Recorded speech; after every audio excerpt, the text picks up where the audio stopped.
into broadcasting. Right around the corner, Lindley Road. Hey, Scott, you got any connections radio-wise down here? I got a friend that's looking to make a move potentially. Do I have any connections radio-wise? Know anybody? Yeah, I mean, I know the folks at 1010. Okay. Frank Ferrandi. That's top 40, but Yeah, I don't know anybody at like Clear Channel or iHeart or anything. I only know the local guys. I know Eating Kendall at 991. there's a It's QIK country. no country. But they're on the Clear Channel too. Yeah, he's trying to get out. He's in Roanoke. Been there for like 20 years.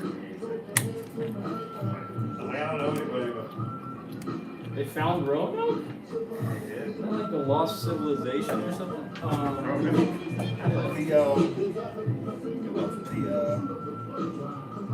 Or one guy that knew anything that was in that world is no longer working there. Yeah. John Lear. Yeah, he took the layoff buyout. Yeah, I told him, I'm like, I don't really, yeah, Scott, I know it's connected to the. Puffing on up the most. Problem is, like, a friend of mine works at Clear Channel doing promotion stuff. They're laying everybody off. It's radio, terrestrial radio. Well, and like they're even like they had the sports talk 9:30. They ditched it to gospel. This episode 5. Yeah, 9:30 Fox gospel because they don't have, they just hit play on the computer and they don't do anything else. There's no, it's all 100% automation. I got friends that have been, even when I worked in college, they're still in. And I got a few of them that do pretty well. They're at well-established radio stations up north, but it's tough. Right? If you want to move, like everybody, especially now with COVID, it's just like, even the well-established people you don't do very well. If you're the number one guy in the market, you might do all right, but And you're realistic, you're not making it for being on air. You're doing it for your sales. yeah, they do right. They do their side gigs where they go do appearances and they get fees for that too. Because I used to do that. Yeah.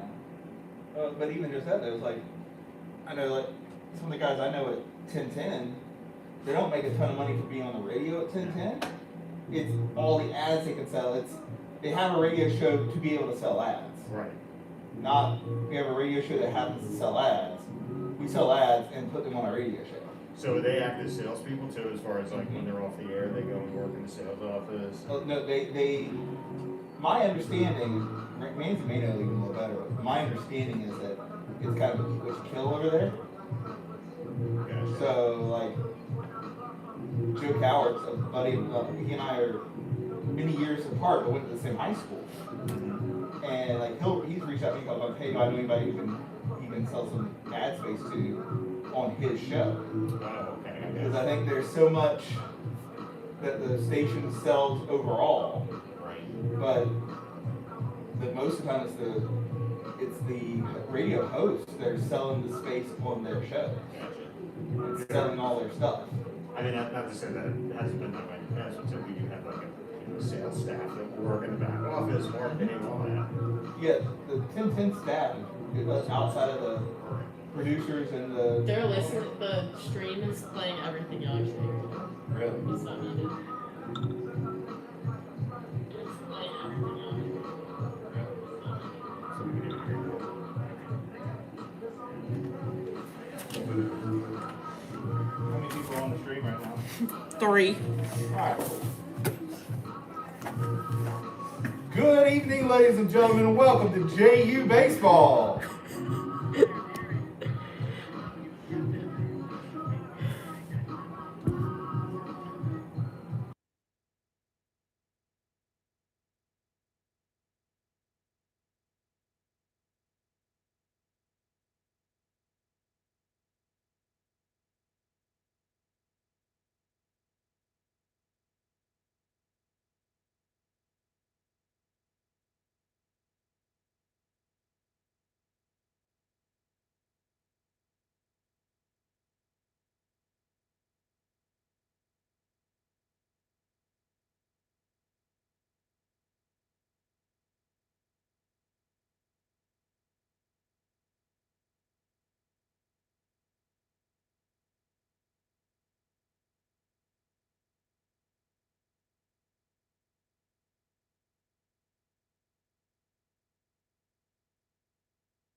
and Lawson Hill.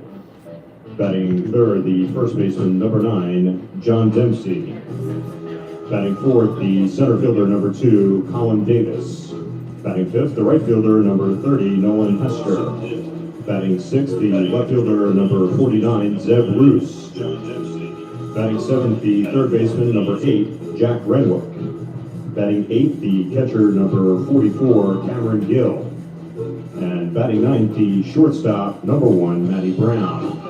On the mound for the Terriers, number 41, Josh Vitus. The Terriers are led by head coach Todd Interdonato, and he is assisted by J.J. Edwards, Seth Buckler-Volts, and Matt Lamote.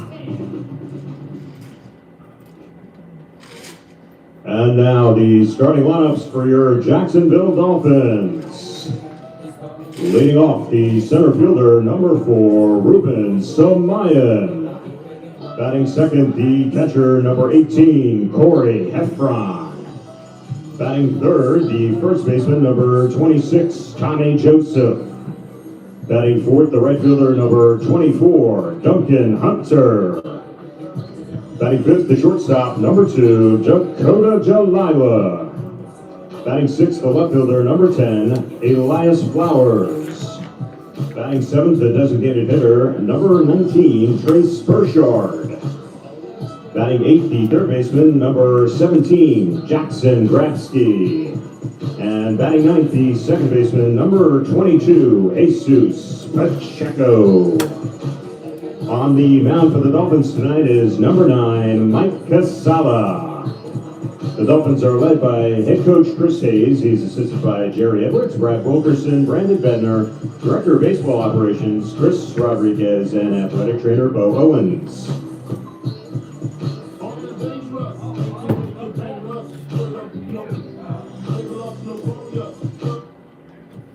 Fans, here come your 2021 Jacksonville Dolphins.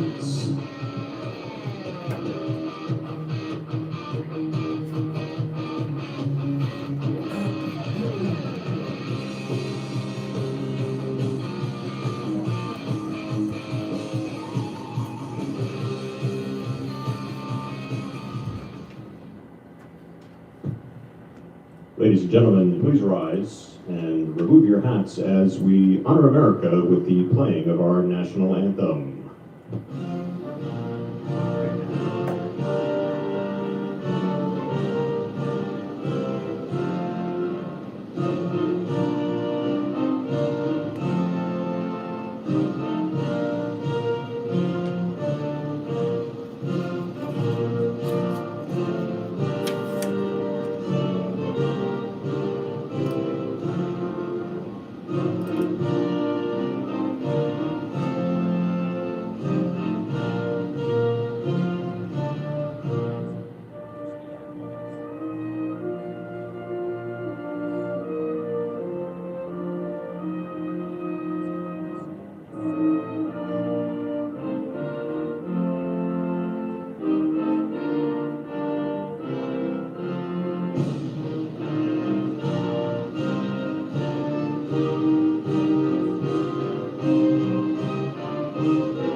Day 2, Game 2. Jacksonville in search of a series win here tonight against the Wofford Terriers. Dolphins got the monkey off their back last night in getting win number 1 on the season.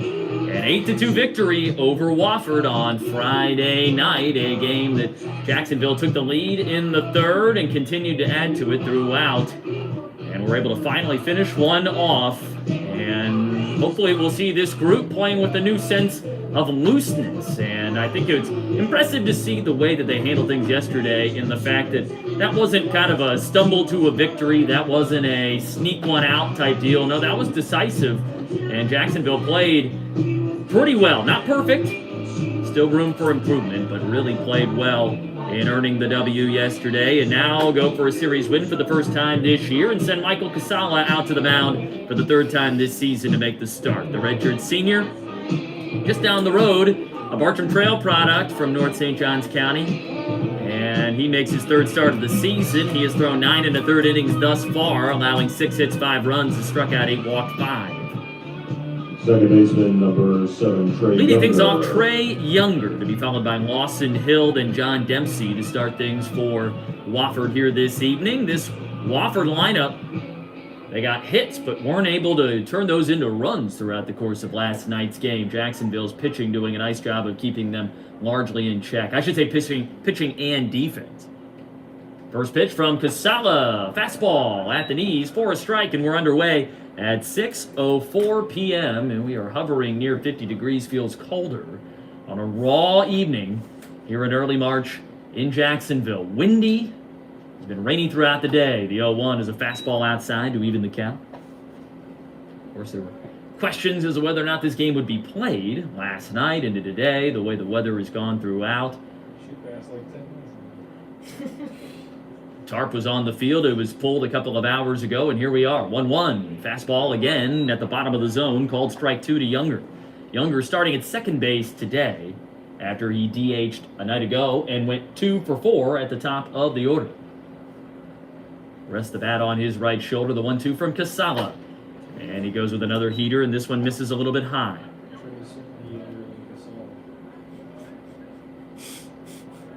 Casala with the glove in front of his face, right arm dangling at his hip. Has the sign from catcher Corey Heffron, sets and delivers the 2-2 pitch. And locates! Fastball outside corner, strikeout looking of Trey Younger to start things off.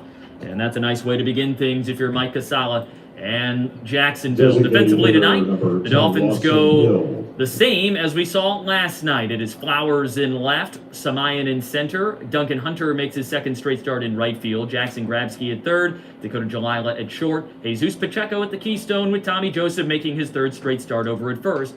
And Corey Heffron doing the catching again this evening. Here's Lawson Hill, DHing tonight. He caught a night ago. 0 for 4 with a pair of strikeouts, and he starts things off taking a fastball up and in for ball 1.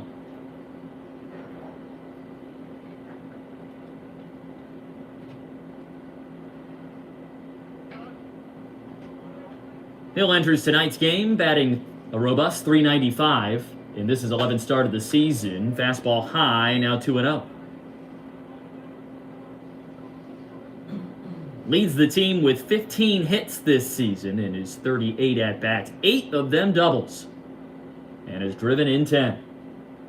An uncharacteristic off night for him a night ago. The 2-0 pitch. Fastball in there for a strike.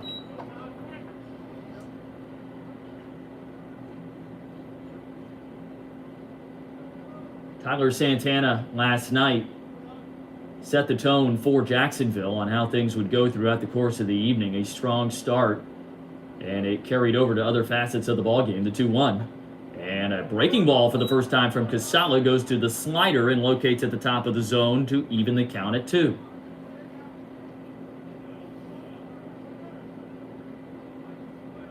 Guys like Santana, guys like Casala, veterans, experienced guys, lots of innings and games under their belt. That's who they're counting on this season. 2-2, back to the slider, misses high, full count. Jacksonville leaning on some of these vets.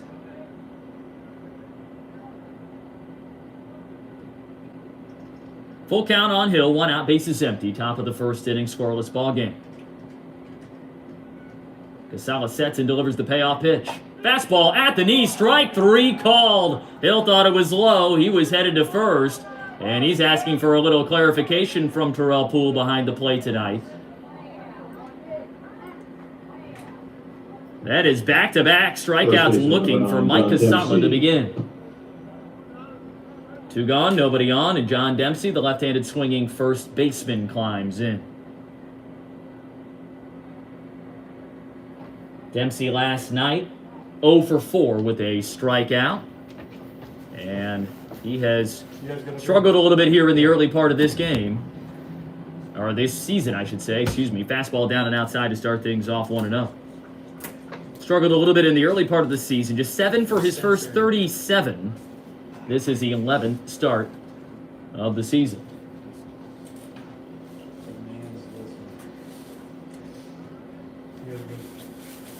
The 1-0. That one's in there for a strike. Locating at the knees. 1 ball, 1 strike.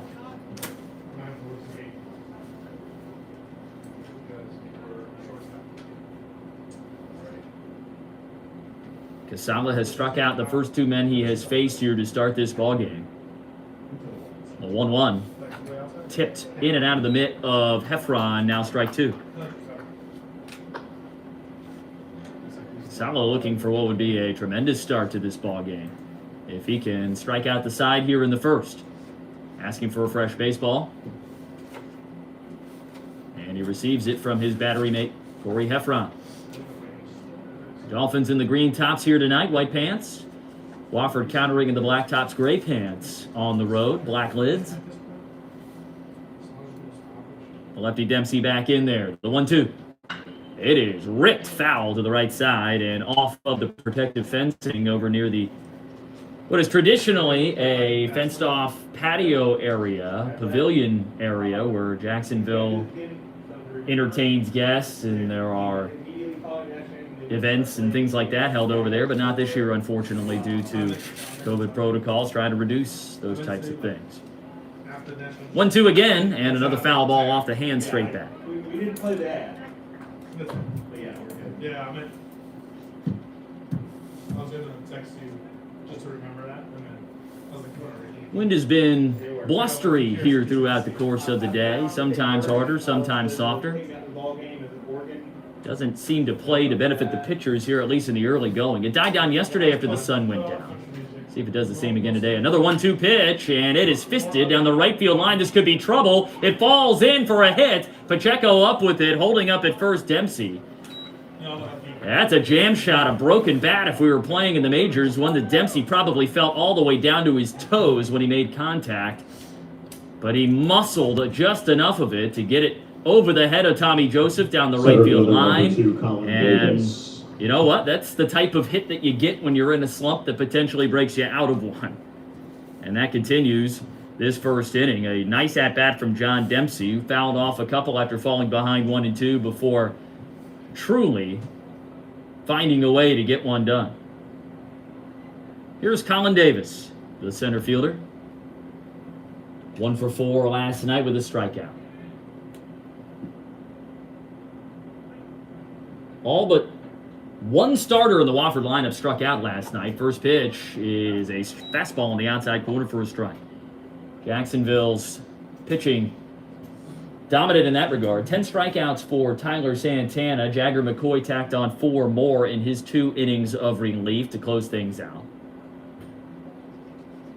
Jacksonville starting pitching has continued to strike guys out at a high level this year. 87 fanned so far this season in the 9 games played. The 0-1. Slider called a strike on the outside corner.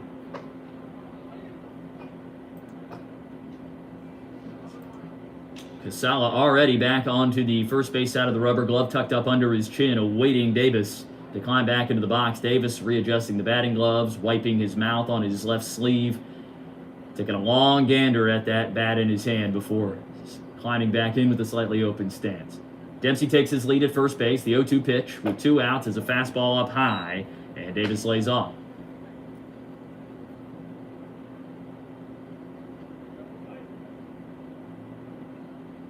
2 outs, runner on first, scoreless game, top of the first inning between Jacksonville and Wofford. Terriers trying to even the series. Jacksonville looking to win it here tonight. 1-2. Slider, did he go around? Appeal to first? No! Ruled that he held up. That one was really, really close. Casala thought he had a strikeout to end the inning. Coach Hayes out of the dugout to either talk to his pitcher, the umpire, or both. 2 balls, 2 strikes, still a runner at first and 2 outs here in the first.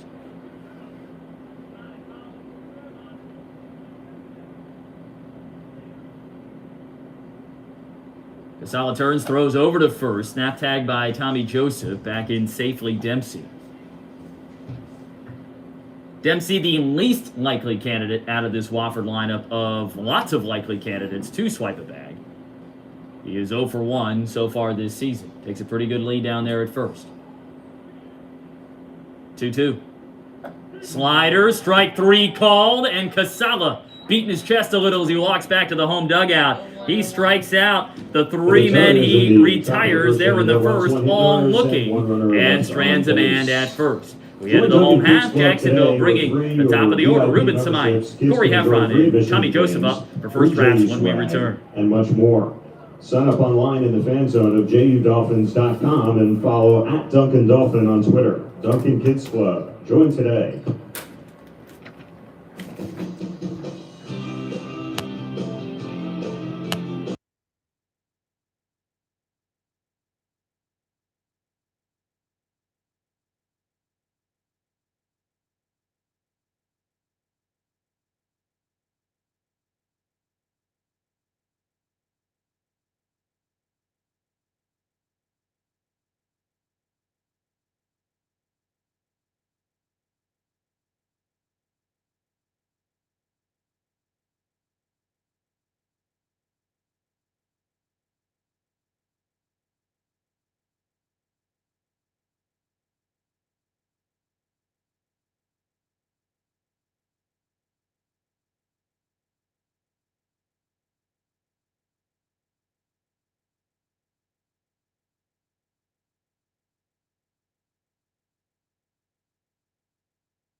Center fielder number 4, Ruben Samayan. Now we're at Hendricks. Bottom of the first inning, Ruben Samayan leading things off for Jacksonville, facing off against Josh Vitus, who gets to start the right-hander for Wofford tonight.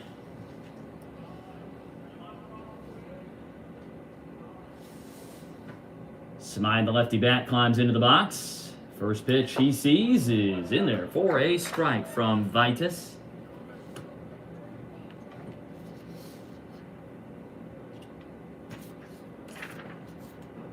The right-hander stands there with his hands on his hips as he waits for the signs, which is an interesting move, and then sets and deals the 0-1. It is slapped foul to the right side and out of play. Quickly 0-2 on Jacksonville's leadoff man, Samayan. Vitus, 6'1", 197 pounds, a senior from Eugene, Oregon. Long way across the country to find a home in Spartanburg, South Carolina. Samayan last night 1 for 4 at the top of the order, also drew a walk. The 0-2. And that's back up the middle and rolling into center field. A leadoff single for Ruben Samayan. Ruben now with 11 hits on the year. And he sets the table for Corey Heffron. Catcher number 18, Corey Heffron.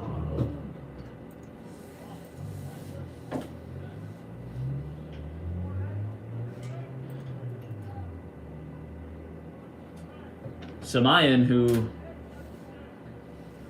now has a 5-game hit streak and has reached base in all 10 games that Jacksonville has played this year. He's on first. Here is Heffron, the right-handed swinging catcher. First pitch he sees is a fastball up and in for ball 1. Heffron last night drove in a run on an RBI groundout, drew a walk. The hits aren't quite there yet, just 4 this season. But he has driven in 5 RBI, which is one of the top numbers on this team. 1-0. Breaking ball in, and it hits the left elbow of Heffron. That's something we haven't seen much this year. It doesn't feel like Jacksonville has been hit by many pitches. Now, unfortunately, plenty of Jacksonville First opponents have been hit number by pitches. 26, Tommy Joseph. But Heffron wears one, and Jacksonville has runners at first and second here in the bottom of the first inning. And last night's RBI man, Tommy Joseph, who drove in 3, his best day as a Dolphin as part of a 2-for-4 outing, stands in with an RBI opportunity here in the bottom of the first. Vitus from the stretch. Works from the middle of the rubber and deals, and Joseph offers at a bunt and misses it. And it's 0-1. The redshirt sophomore Joseph, in his first season with the Dolphins, after transferring in from Florida Southwestern, has hit in the 3-hole much of this season. Bats left-handed here tonight, the switch hitter against the right-handed throwing Vitus. The 0-1. No sign of a bunt that time as he takes a breaking ball low for ball 1.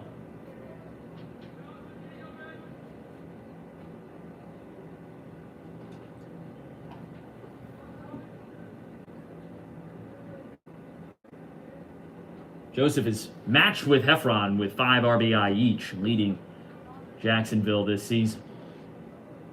1 ball, 1 strike, nobody out, runners at first and second. Dolphins threatening in the bottom of the first of a scoreless game.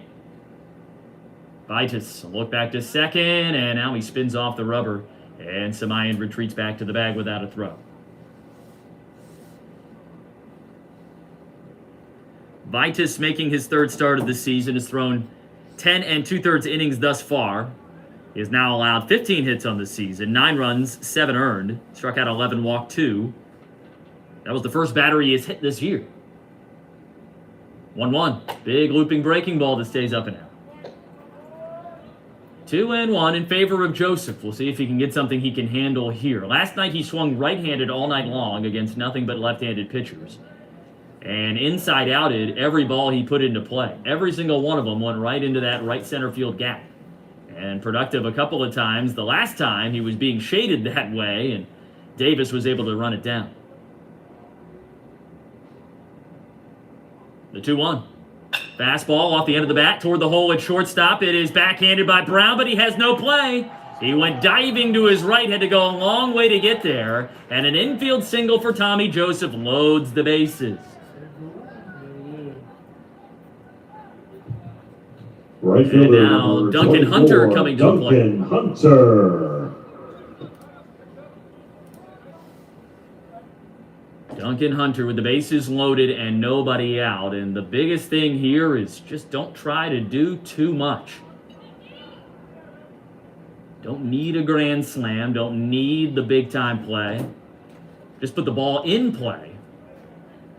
And you're likely to come away with a run in a situation like this. We'll see if Wofford brings the infield in. They're playing double play depth up the middle, but in at the corners. A little further in at first base. Nobody out, bottom of the first. Bases loaded. First pitch, and it hits Hunter just below the helmet as he spun out of the way. It hit him at the top of the back, the base of the neck. And, well, that's not the least painful way to get a run in, but it is one of the easiest ways to. And there you go. Duncan Hunter didn't try to do too much, and he drives in a run on a hit by pitch. This is reminiscent of And Jacksonville leads 1-0 here in the bottom of the first. An early time called and a mound visit. Pitching coach Seth Cutler-Volz makes his way out to the mound to chat with Vitus and the rest of the infield. This has not gone particularly well for the Wofford starter thus far. He gave up a single on an 0-2 count to Samayan on a well-hit baseball up the middle, then hit Heffron on a 1-0. Infield single to Tommy Joseph on a 2-1 pitch, and hits Duncan Hunter on the first pitch he threw. And that one wasn't anywhere close. The Heffron one looked like a pitch that just got a little bit away from him. It was close to the plate, just a little inside, and caught him on the elbow. I mean, that one, Duncan couldn't have gotten out of the way if he tried. And he did try. Base is still loaded, still nobody out. Jacksonville leading 1-0 in the bottom of the first. And Dakota Jalila stands in. First pitch from Vitus after the mound visit. And he misses down and away with a heater for ball one.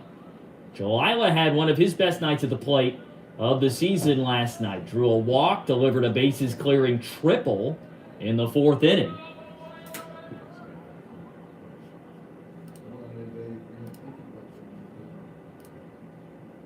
One 1-0 pitch. Fastball that gets through the legs of the catcher Gill all the way back to the wall, and Heffron comes in to score on the wild pitch. Oh man, I'm having flashbacks earlier tonight. Everybody moves up 90. Joseph now at third, Hunter at second. Heffron comes in to score. Jacksonville leads 2-0 on a hit by pitch and wild pitch.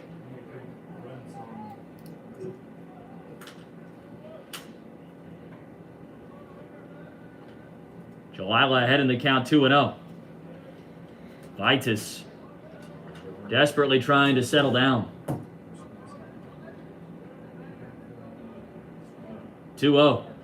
Fastball grounded down toward short. Brown up with it. Throws on to first, his only play, and another run comes in to score. Tommy Joseph on the RBI ground out. That's the first out of the inning, and Jacksonville leads 3-0. Hunter down to third on the play. Elias Flowers. Huge wild pitch right there. That was double play. All over. 3-0 Jacksonville, runner at third, and the sixth man to the plate here in the bottom of the first, Elias Flowers. A left-handed swinging left fielder, trying to drive in another run. Infield creeping in now. First pitch swinging on a changeup away, and Flowers behind 0-1. Eli 1 for 4 last night. Struck out a pair of times, doubled, and scored a run in the eighth.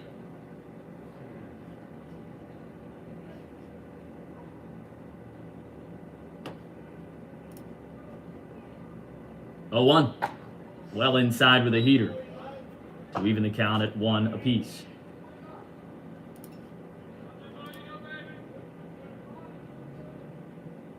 This is something we haven't seen a ton of this year, and that is Jacksonville jumping on a team early. A crooked number here in the bottom of the first. The 1-1 breaking ball that is fouled into the field of play, but went off the foot of Flowers down the first base line. 1-2.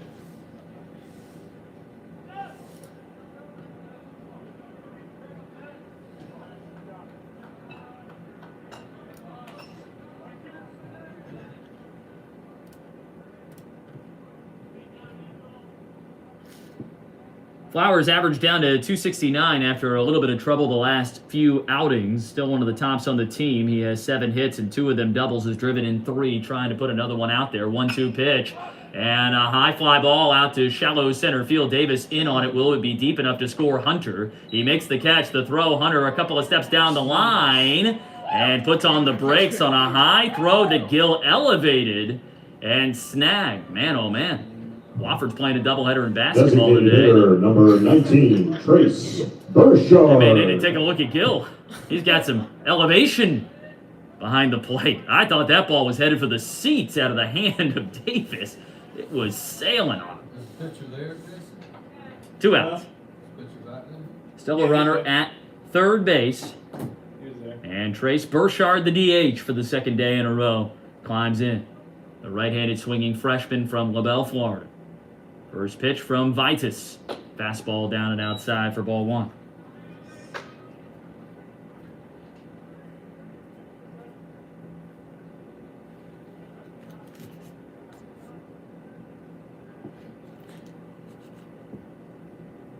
Burchard last night started as a designated hitter, 1 0 for 3. It was pinch hit for late in the ballgame, but has earned a second consecutive chance to start here. The 1-0. Ground ball back up the middle, off the mound, bouncing into center field, and an RBI single for Trace Burchard. And Jacksonville leads 4-0. Burchard drives in his first run of his Jacksonville career on his second hit. Third baseman number 17, Jackson Grabsky. Now, everybody that reached during that bases loaded streak has come in to score, and that is huge. If Burchard doesn't come in, okay, he's a guy at first with 2 outs. The statistical probabilities of that aren't really high. But when you have bases loaded, no outs, if you can get all those guys in to score, you're doing your job as an offense. 4-0 Jacksonville, bottom of the first, 2 outs, runner at first. Here's the 8-hole hitter, Jackson Grabsky. First pitch, swinging. He slices one to right field. That's in for a base hit and rolling into the corner. First to third goes Burchard. Grabsky thinking 2. The throw is cut off, and Burchard's heading for home after it was mishandled at second. He slides in safely. 5-0 Jacksonville. Give him a double. I give him a double and an error on the A double for Grabsky. Run comes in to score with an error on the second baseman, Younger. Right field. That should be on the second baseman. He mishandled. I thought I kind of No. He should have fielded it, and then he bobbled it and everything. Should have been a second baseman. That's a regular cutoff play. You might go on second base. Yeah, go second base. Younger with an error. Runner now in scoring position with 2 outs. And Jacksonville has brought all 9 men to the plate here in the bottom of the first. He must not have. No RBI there, right? Time called. Hard. No, he doesn't. Pacheco, one of the hottest bats in this Jacksonville order, standing in now. 4 hits in his last 7 at-bats. Right fielder and second baseman just look at the board. It's like they're waiting for him to flash. Is it me or is it you? And Vitus turns and looks, Grabsky back to second base, and Grabsky already off the bag again. Vitus gives him an extra long look before the freshman takes his lead at second base again. Vitus cleans off the spikes, climbs back onto the rubber. 5-0 Jacksonville in the bottom of the first. First pitch to Pacheco. And that one off the glove of the catcher Gill, and a pass ball allows Grabsky to move up to third. A big turn around the bag after Gill was having a hard time picking that one up. And Grabsky holds up there.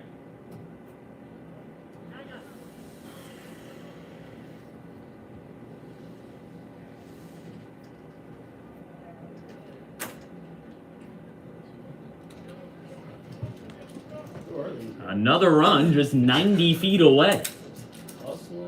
Jacksonville had not scored 6 runs in a ballgame until Wednesday night. Scored 6, still lost to the Citadel. Posted 8 on the board last night in an 8-2 win. Have 5 here in the first inning against Wofford, and the 6th inning just 90 feet away. The 1-0 to Pacheco, and a big swing and a miss on a slider.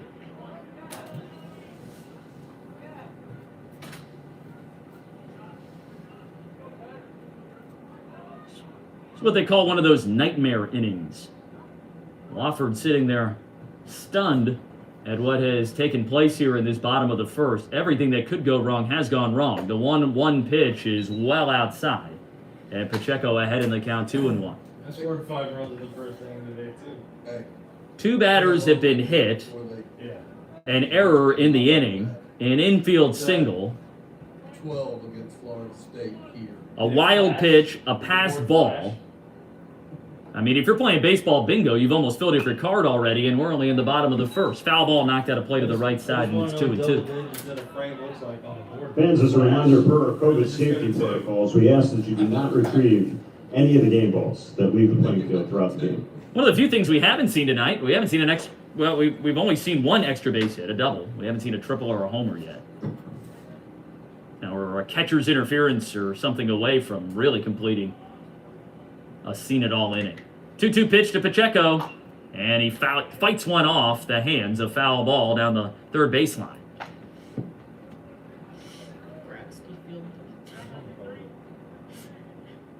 Third base coach Brad Wilkerson might be cold. He's got the batting gloves on tonight. I mean, they Along with the pullover, the gator over the face, which, you know, in this time is a normal sight, but, you know, that's something we've seen in baseball in cold weather games for a long time. 2-2 pitch, ground ball off the mound, awkward hop. Brown able to cut it down from his knees, throws on to first behind the bag at second, and retires Pacheco. A sensational play by the Wofford shortstop to end an interminable first inning for the Terriers. Jacksonville scores 5 in the bottom of the first on 4 hits and lead 5-0 as we head to the second. You're listening to Jacksonville University Baseball from Van Wagner on the Jacksonville Dolphins Sports Nike Network. BSN, the official apparel of Jacksonville Athletics.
Top of the second, and Wofford has a hole to dig itself out of, trailing 5-0 against Jacksonville. Dolphins opportunistic there in the home half of the first. 3 RBI in the inning, a couple of mistakes for the Terriers as well, and now Michael Casala back to the mound, working with a lead. His first pitch in there for a strike to Nolan Hester, who leads things off the right fielder for the Terriers. Hester had a great night last night, 3 hits for Wofford. The best offensive night of any Terrier a night ago.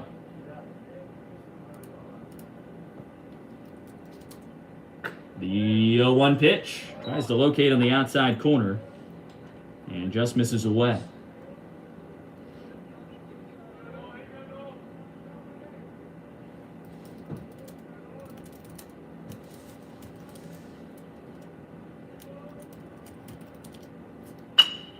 Hit on the ground to the right side. Pacheco diving to his left, knocks it down, stays with it, throws on to first, and gets the out.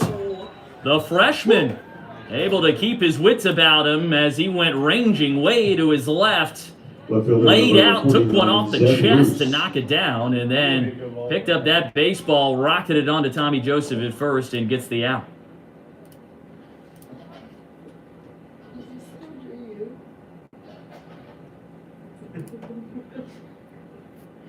One out, base is empty, and Zeb Roos Rose, the left fielder, stands in and takes a fastball outside for ball 1. Casala working with something he has not had so far this year, run support. We'll see how he does if he can just fill up the zone from here on out. Misses high with a 1-0 pitch.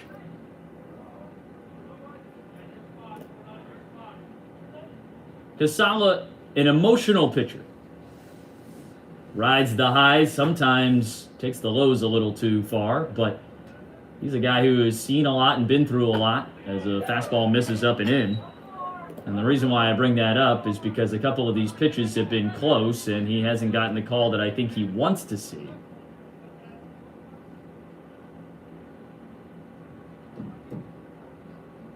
He's behind 3-0 now against Rose. Delivers and gets a fastball in there for a strike.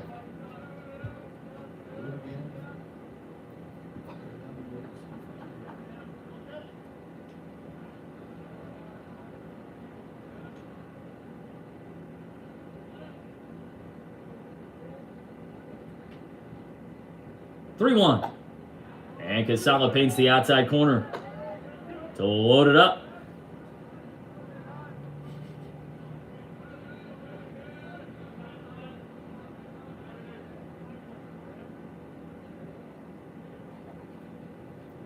Full count on Rose, the right-handed swinging left fielder. Casala steps off, Rose steps out. Base is empty, 1 out. Top of the second, 5-0 Jacksonville. Wind has completely died out here at John Sessions Stadium, save for a little breeze. Payoff pitch, and that is fouled off into the netting above the Wofford dugout. We'll do it again.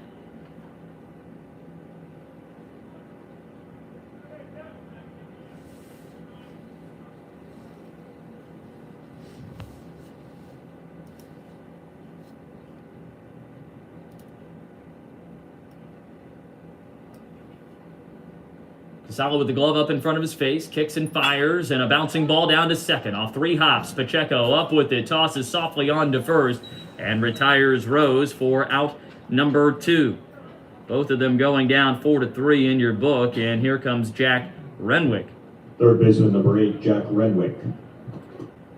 Renwick starting at third for the second straight night. He went 0 for 2 last night, was pinch hit for by Ryan Galaney in the 7th last night. First pitch he sees, and Renwick takes a ball outside. Just a little too far out on that fastball.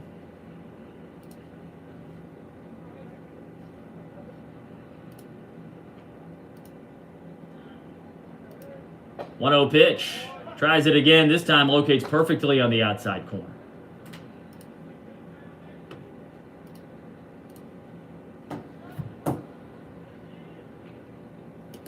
Ball and a strike on Renwick. Base is empty. 2 outs here in the second. That one a little bit low, and it bounces away from Heffron for ball 2. Jacksonville used just one additional pitcher after Santana went 7 last night. Is fresh baseball for Mike Casala. So the bullpen should be well rested.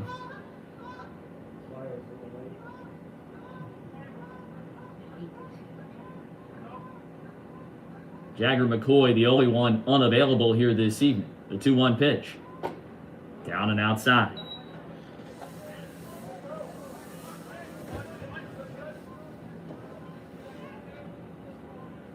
And what Jacksonville is hoping to do is to get to that bullpen with a bit of a comfortable lead.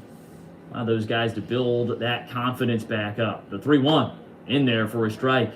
Right at the knees. And it's a full count again. Third batter in which the count has gone full here the first time through the order for Mike Casala. Couple of ground outs here so far this inning. And he deals the 3-2. Swing and a miss. And Casala with his 4th strikeout of the night. And he sits down. Wofford in order The in the Terriers second. in the We top of head the to the second home inning, half, no 5 runs, nothing. and no Jacksonville runners left leads. on You're listening to base. Jacksonville University Chanatry Baseball from Van Wagner Chiropractic is a on the proud Jacksonville sponsor Dolphins of Sports JU Network. Athletics. Located east of downtown in the Arlington neighborhood, Chanatry Chiropractic specializes in acupuncture for pain relief.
To jump all over Wofford.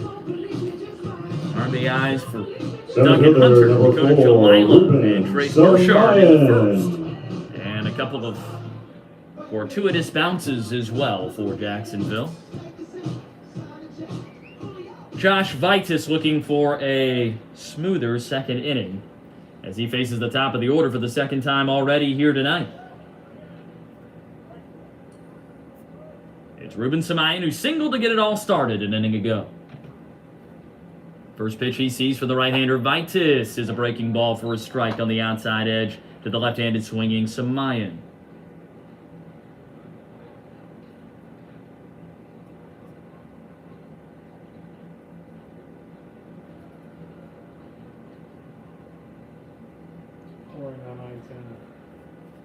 Here's the 0-1. And same pitch. And it's called strike 2.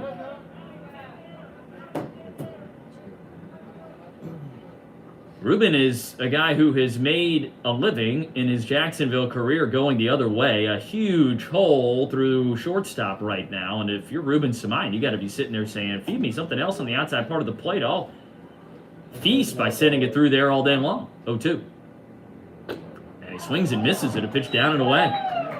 Maybe Vitus figured he had the key to the puzzle there, and he executes for a strikeout to start the second. First man K by Vitus tonight. 18, Corey Heffron. His 12th of the season. Here's Corey Heffron, hit by a pitch his first time up, came in to score later on that same inning. Darkness has completely enveloped John Sessions Stadium here on the banks of the St. Johns River tonight. I'm such an alcoholic. First pitch to Heffron. My wife said it's Called strike 1 with a fastball in the low outside corner. The right-handed swinging catcher looking for his first hit of the series. That's a good beer. The 0-1. Swing and a miss on a curveball in the inner half. It looks like Vitus already has better command of his pitches here in the second than he had in the first. Renwick down guarding the line as they are playing Heffron to straight pull here. Big hole to the right side. Outfield straight up. Wind is picking back up a little bit here at John Sessions Stadium, the 0-2. Heffron watches the fastball miss well down and outside. No trouble laying off that 0-2 offering.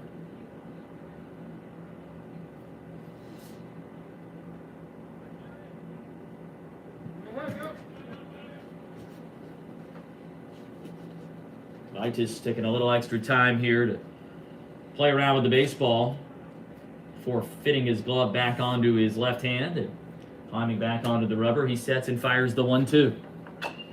A defensive swing by Heffron, and he just gets a piece to stay alive.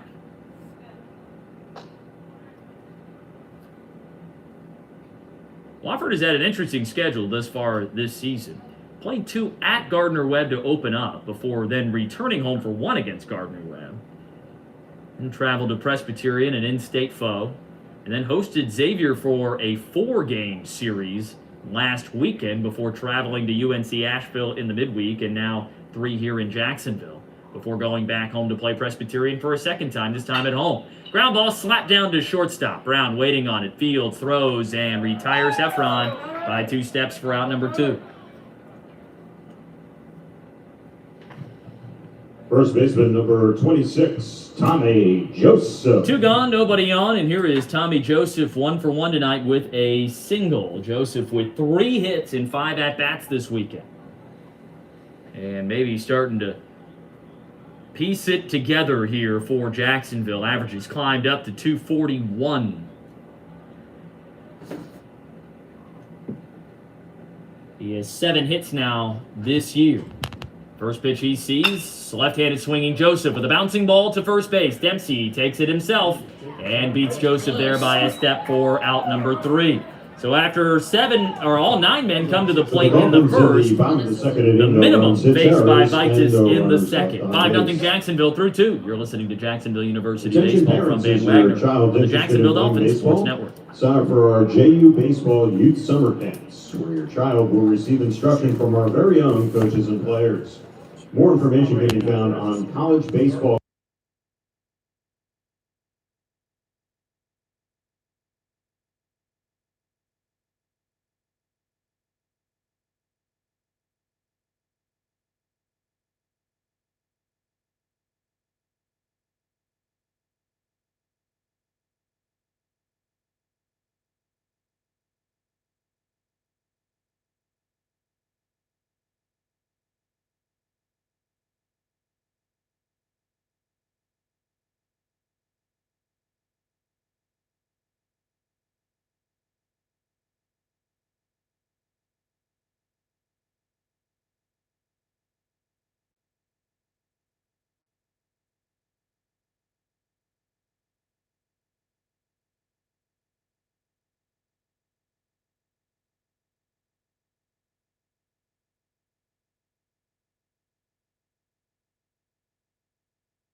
Leading off. Hope wherever you may be tuning in tonight that you are perhaps warm, perhaps enjoying a snack or beverage of your choice, and settle in for a little baseball here on this fine Saturday night. A beautiful day for baseball is any day that baseball is being played. And here we are rolling into the 3rd. And Mike Casala back on the mound, facing off against the 8, 9, and 1 hitters this inning for Wofford. Cameron Gill, the catcher, leads it off. First pitch from Casala, and it's a fastball upstairs for ball 1. I don't think anybody will take this for granted after what happened almost a year ago. We're within a week of that moment in which Jacksonville and every other college baseball team in the country played its last game of the 2020 season. Fastball up and in. 2-0 now to Gill.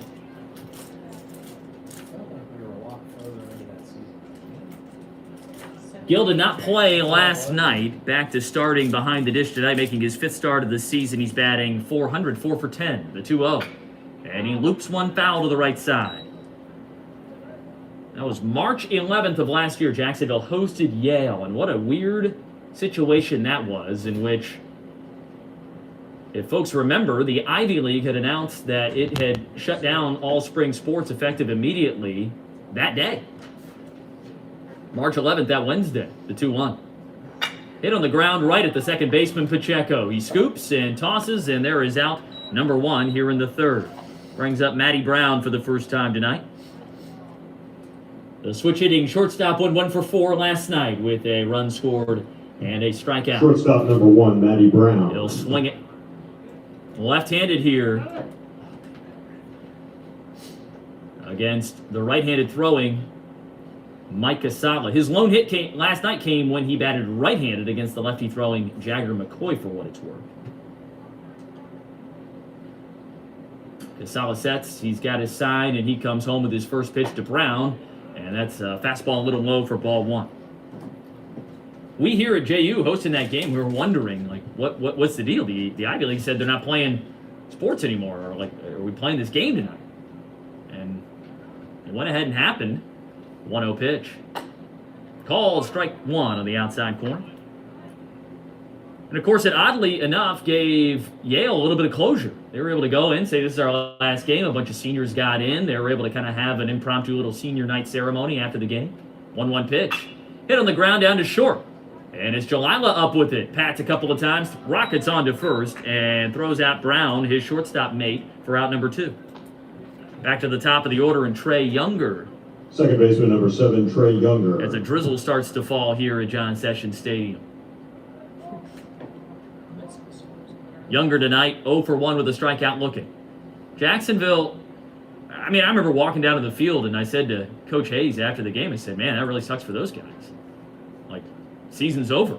And little did I realize, well, it was the same boat on our side of things as the first pitch. And this is a little low to Younger for a ball. And that almost made it worse in the fact that it ended up being more of a surprise than what Yale even went through. The 1-0. Fastball runs a little outside, now 2-0. Of course, the other side of that coin is the fact that the Ivy League, again, not playing spring sports at all this year, whereas these two schools, the ASUN, the SoCon, every other league in the country is playing baseball at this point. 2-0 pitch from Casala. And he locates a slider at the knees for his strike. Base is empty, 2 outs, 5-0 Jacksonville in the top of the third. Leadoff man Trey Younger at the plate, 0 for 1. 2-1 count on the right-handed swinging second baseman. Casala sets and fires. 2-1 pitch, fastball high and away.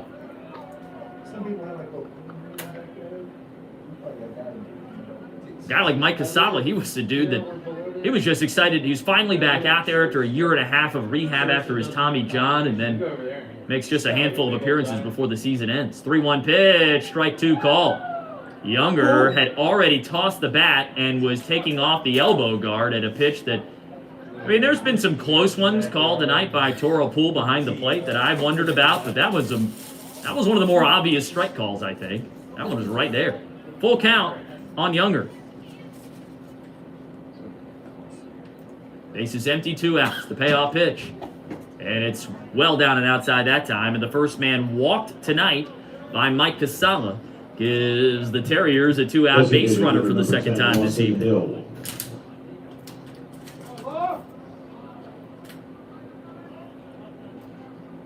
Younger with great speed at first base. 4-4-5 on stolen bases this year. The one time he's been caught stealing, that was last night. Lawson Hill struck out looking his first time up. First pitch, and that's a slider in for a strike.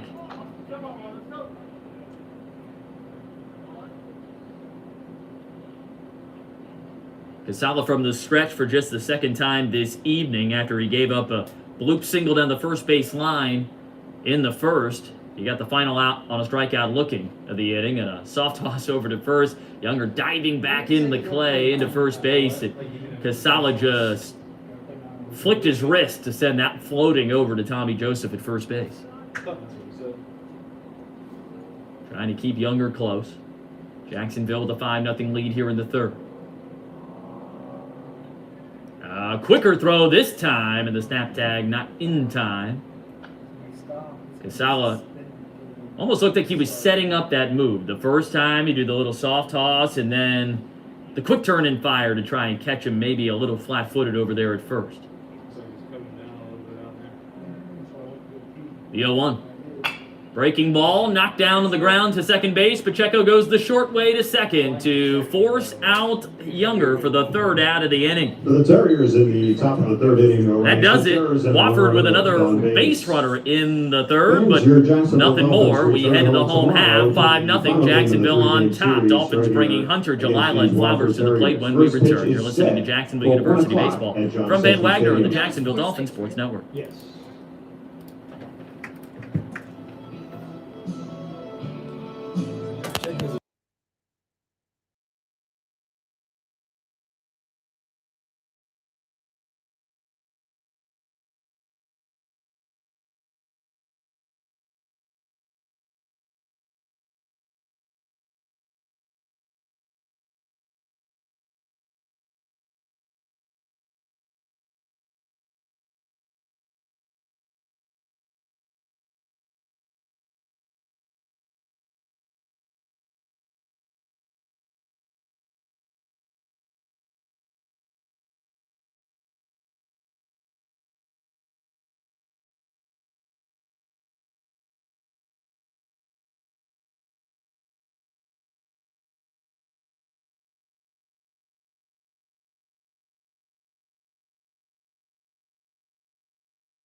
First pitch to Duncan Hunter is outside for ball one to start this bottom of the third inning. Jacksonville leading 5-0 over Wofford as a steady drizzle is now falling here at John Sessions Stadium. The 1-0 pitch swung on and missed. Down and in on Hunter, and it evens the count at a ball and a strike. Hunter was hit by a pitch, the very first pitch he saw from Vitus in the first, drove in a run. Easiest, maybe the most painful, but the easiest RBI he'll get all year. We were just texting sprinkles. And the groundskeeper got on the radio at the scenes. And Hunter rips one high and foul to the left side and out of play. Hunter just a little far out in front on that pitch of the inner half.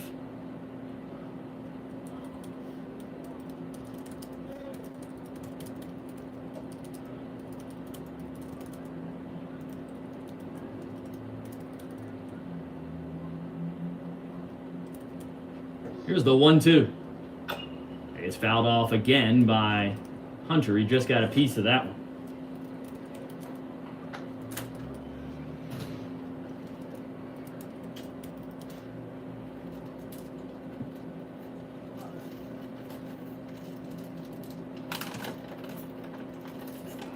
Hunter bends over at the waist, kind of stretching the hammies there a little bit. Now comes back into the box. Vitus, the way he stands waiting, it looks like he's very impatient. His hands on his hips. He's, get in there. I'm ready to pitch. 1-2, swung on and missed. Very nice slider from Josh Vitus. And Hunter went fishing. And he strikes out. Second strikeout victim of Vitus tonight. Shortstop, number 2, Dakota Jalila. Don't look now, but the senior right-hander has retired 5 in a row after that tumultuous and disastrous first inning. Here's Dakota Jalila. Drove in a run on an RBI groundout back in the first. Bases empty, 1 out, 5-0 Jacksonville, bottom of the third. A blooper toward the right field line, and it is playable at the edge of fair foul territory by Hester, who snares it for out number 2. Two Left fielder outs number now in the 10, third. Elias Flowers. And that brings up Elias Flowers trying to end this streak of consecutive Dolphins sat down, which is extended now to 6.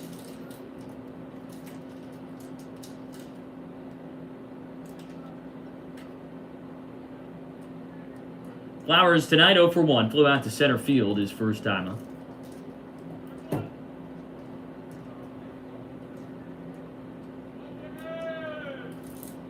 First pitch into Eli. Breaking ball. Called a strike at the top of the zone. Vita's doing a much better job now of mixing up his pitches, throwing them with some confidence, and hanging out around the zone. Something he was a little inconsistent with there in the first. Hit a couple of guys, a wild pitch, a pass ball, the 0-1. Fastball blistered back up the middle, nearly took off Vitus's head, and Flowers has himself with a single. Designated hitter number 19, Trace Burchard. I mean, the one thing about pitching that I would not be very excited at, the proposition of a whizzing ball flying by my ear. Trace Burchard, 1 for 1 tonight with an RBI single back in the first. Stands in with 2 outs and a runner at first.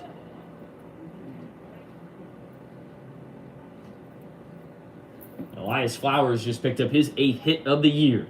And he is checked on over at first, back in standing up.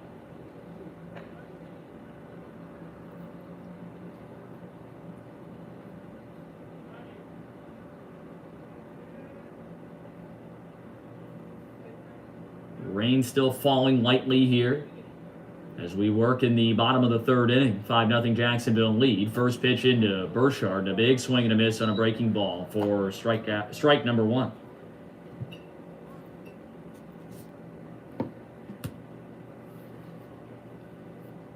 Umbrellas have been opened up in the stands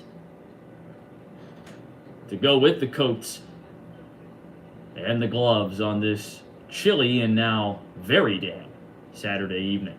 The 0-1. Burchard ground ball to the left side that sneaks foul to the left of the bag at third. Backhanded there by Renwick.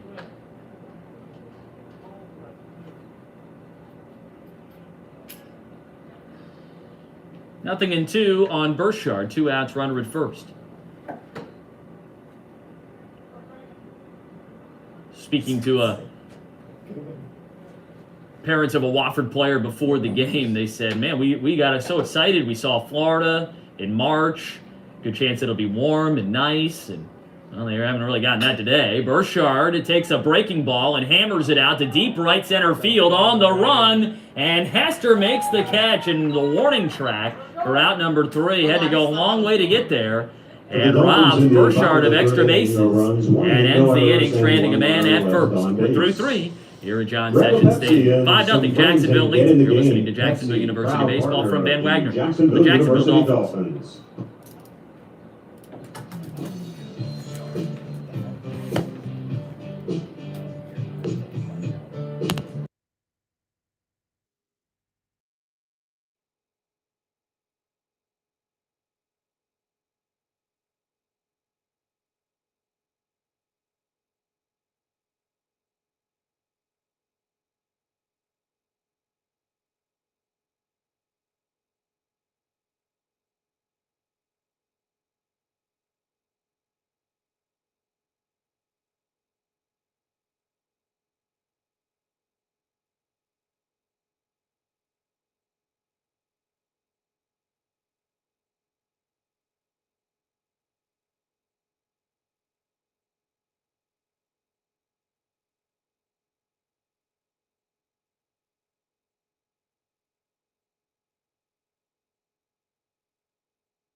Runs came in the home half of the first. That is the only scoring we have seen so far in this one tonight. Mike Casala back to the mound. Casala heads into the fourth inning, having thrown 53 pitches so far tonight. He has struck out 4, walked 1, allowed 1 hit so far, and he is working his way through the order for the second time this evening and faces 3, 4, and 5 here in the Wofford Terrier lineup. John Dempsey, who is the lone hit off of him thus far, a fisted single down the first base line. Climbs into the box again. First pitch he sees from Casala. Fastball just a little high for ball 1.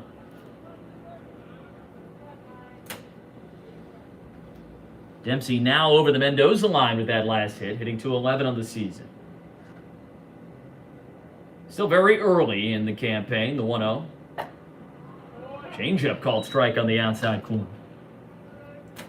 And that is where some of these guys, especially the talented hitters, you look at it, you're like, oh, he's hitting 112, 180.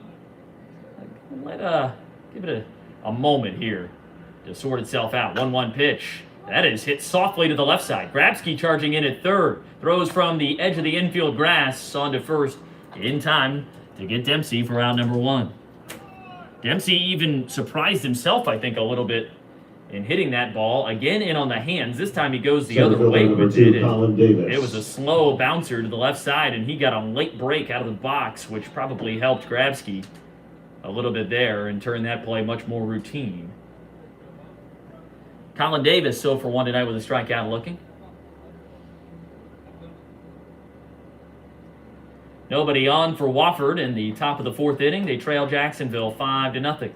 Dolphins 5 hits here tonight. Wofford just 1 with an error as well on the scoreboard. Casala sets and fires, and the first pitch up and in, forcing Davis to back out of the way slightly. Ball 1. You white now? Can I get a windshield wiper? I can get you a towel. Nah, I'm good for now. Might make it worse. Yeah. Only getting washed. The 1-0. Slider on the outside edge for a strike, and Davis did not like that call. He was already looking down, smoothing out the dirt under his feet, expecting to be ahead in the count 2-0, and instead here is called strike 1, and turned and gave a long look with a word or two for our home plate umpire. The 1-1 down and outside. Wofford has been less enthused, we'll say, by Terrell Poole's strike zone here tonight. He does all our scrimmages and everything. The 2-1. Breaking ball stays up, and it's 3 balls and a strike now to Davis. Casala on a damp night, a cold night, a wet night, trying to clean off his spikes. Sets and fires the 3-1 and locates strike 2 call. Low fastball in the outside corner. Here we go, another full count on a Wofford hitter. 5 guys now have worked the count full. Or maybe you can even flip that and say that Casala has come back to work the count full against 5 guys. Because most of the time he has fallen behind before getting that second strike. Payoff pitch. And it is spoiled by Davis into the netting behind home plate. Nolan Hester on deck, 0 for 1 tonight with the ground out.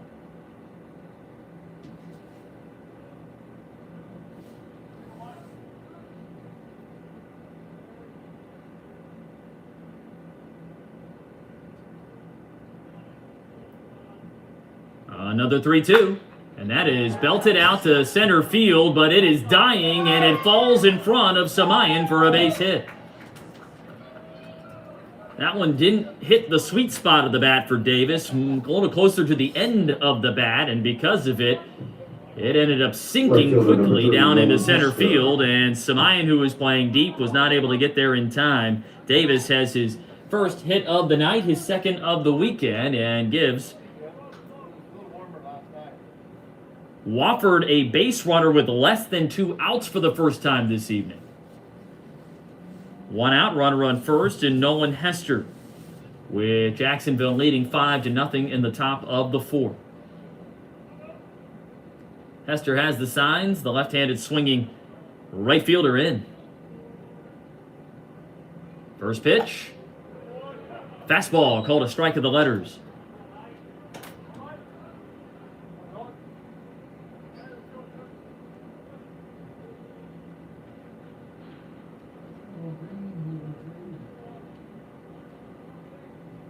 Davis takes his lead off first. The pitch. Fastball away from Hester that time for ball 1. Davis What's that? 1 for 1 in steals this year. Wofford 21 for 26 in stolen base attempts. They've only tried one this weekend, and that was Younger, who was caught stealing in the first inning yesterday. The 1-1. Now the runner goes, and it is fouled to the left side toward the terrace.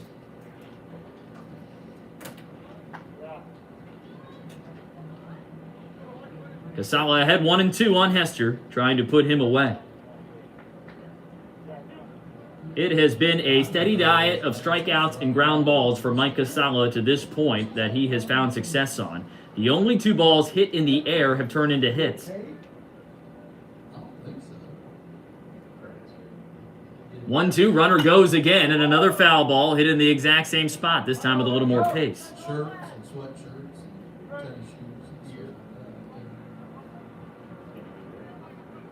Yeah, she's already down there. Got one, got 2. Hester doing a nice job, just battling at the plate right now. Casala doing some serious mound work up there. Really kicking in at the rubber to try and find footing there as he works on the first base side. Turns and whips it over to first, and back in safely Davis. Casala, well, if you ask the coaching staff, a former catcher, if you ask Casala, he's always a catcher. You ever wonder why he tries to control that a little bit more? That is knocked foul to the left side again by Hester. He has fouled off a couple in a row now. The last 3 he has seen. 6th pitch of this at-bat. Hester drying off his bat as it has been steadily raining here for the last 15 minutes or so. Davis takes his lead. Cold, wet rain. Another 1-2, and again a foul ball. Went to the changeup that time, and Hester just got a piece. Nice at-bat here by the Wofford right fielder, and he is making life difficult on Mike Casala and running that pitch count up. Casala now approaching 70 pitches on the night as we work here in the 4th.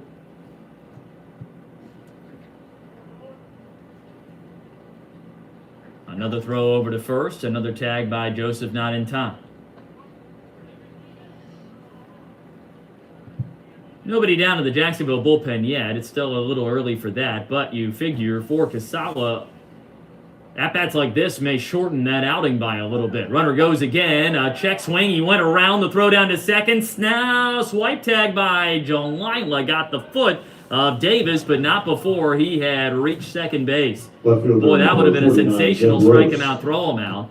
Great play by Jalila coming over from short, covering the bag at second to field that throw that was on the second base side of the bag and get the tag down and make that much closer than it looked like it was going to be. 2 outs now, and the runner in scoring position for the first time tonight. Davis with his 2nd stolen base of the year. And the first for the Terriers here this weekend. They're 22nd as a team. Zeb Rose takes inside for ball 1 to start the at-bat. That was the 5th strikeout of the night for Casala, by the way.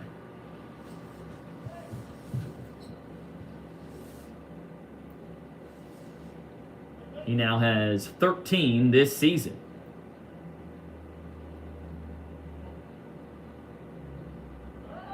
In his 13 innings of work, he looks the runner back to second. Averaging a strikeout an inning. Solid. Comes home and misses a little low that time to Rose. 2 balls, no strikes, 2 outs, and a runner at second base. Top of the 4th, 5-0 Jacksonville over Wofford. Casala trying to keep it that way. While Wofford hasn't managed a ton here as far as base runners and output, none of these innings have been particularly quick for Casala. 2-0. Swing and a miss.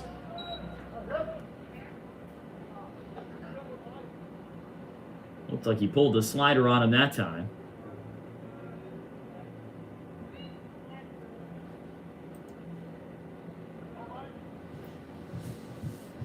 Davis, who runs well, down in scoring position with 2 outs, a base hit here. You figure he scores.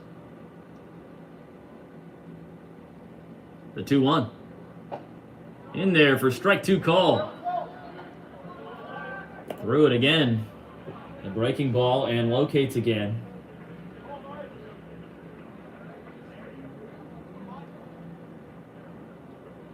And nothing else. Casala has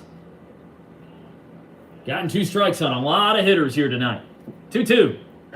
Down and outside. Nice job by Heffron to block that one sliding to his right.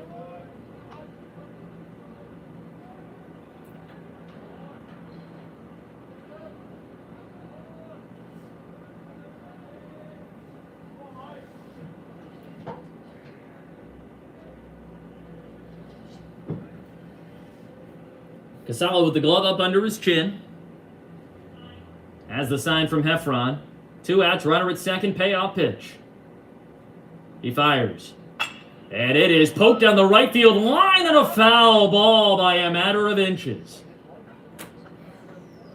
That would have scored a run and was extra bases for Rose if that ball had been 4 more inches to the left. Instead, it goes out of the book as nothing but a foul ball.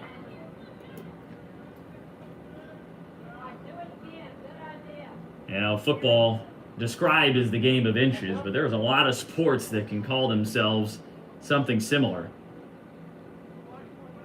How many times have you seen a baseball land just foul or just fair by ever so little, and it turns into a big play in a game?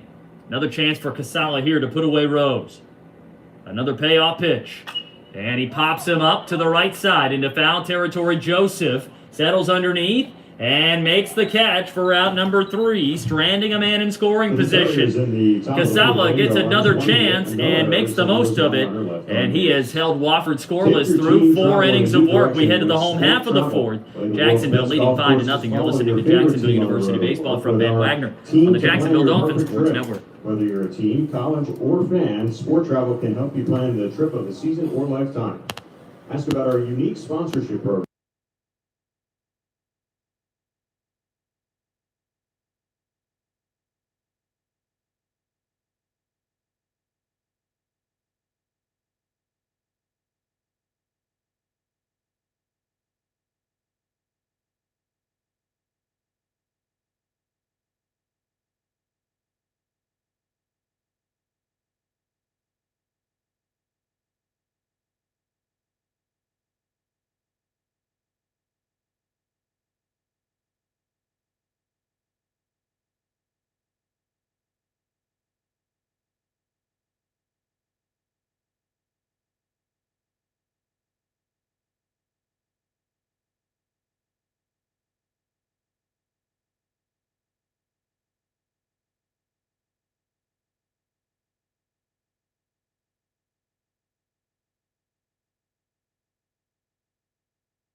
Welcome back to John Sessions Stadium. I'm Scott Manzi on this Saturday night. Jacksonville, 1 win already in this series, 8-2 on Third baseman Friday number night. 17. Trying to capture a series for the first time in the 2021 campaign after the Dolphins picked up their first win of the year a night ago. It's a little under 24 hours ago, in fact. It's been drizzling since about 7 o'clock or so a little over 20 minutes. Umbrellas out in the stands. Some of those that didn't have the umbrellas decided to seek cover. Cold, damp rain here tonight. First pitch is a breaking ball, and at the belt to Jackson Grabski for a strike as Josh Vitus works into the fourth, which is something back in the first inning that some may have found to be less than likely, we'll say. He's still under 50 pitches on the night. This is 49th, and he misses low with a heater. He has been much more efficient over the last 2 innings. He sat down the Dolphins in order in the second, gave up a single in the third before stranding that man, Elias Flowers, at first. And the pitchers, both sides, are having a hard time of keeping that wet clay from clogging up their spikes and impacting their footing out on the mound. That might be an NCAA record. Just throw me my keys. I'm never swinging again. Just throw me my keys. I'm going home. I'm done. 0-1. Grabski checks his swing on a slider outside and appeal to first. He did not go around. 2-1. I can't imagine someone having more than 7 RBIs in the first inning of the game. It's got to be a record. Upstate. Was it upset? Starting March 6th. They put JU up in upstate at 3:30. 2-1 pitch. Grabski with a line shot over the head of the second baseman, Younger, and into right center field. Jackson Grabski with a 2-hit night. He's got himself a Second baseman, 4-hit number weekend. 22, Jesus Pacheco. How about that? Grabski started to put it together. The youngster is now has 10 hits on the season, and his average continues to climb. He gives Jacksonville a lead-off base runner for the first time since the first inning. We'll see if the Dolphins can make it 2 for 2 on bringing that lead-off man home to score. Jesus Pacheco 0 for 1 with the ground out his first time up. That was back in the first. Runner false break towards second base on a pitch inside that Pacheco fouls off on a bunt attempt.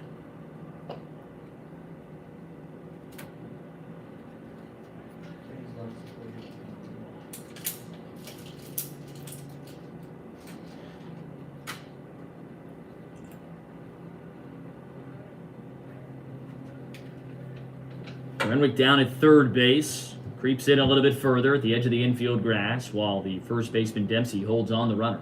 Double play depth up the middle with nobody out and a runner at first. 5-0 Jacksonville, bottom of the fourth. The throw over to check on Grabski, who kind of awkwardly clambers back into first base. It looked like he couldn't make up his mind whether or not he wanted to go in standing up or sliding, and ended up just sort of falling on all fours.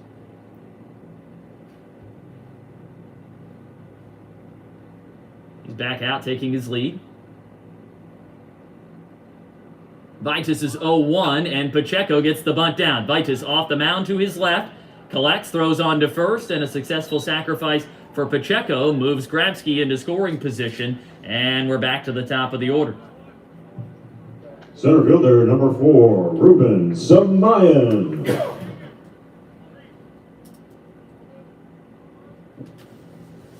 I was wondering how long Coach Hayes was going to hold out just wearing the jersey out there. I mean, weather is low 50s, high 40s, breezy, rainy. He has put the hoodie on.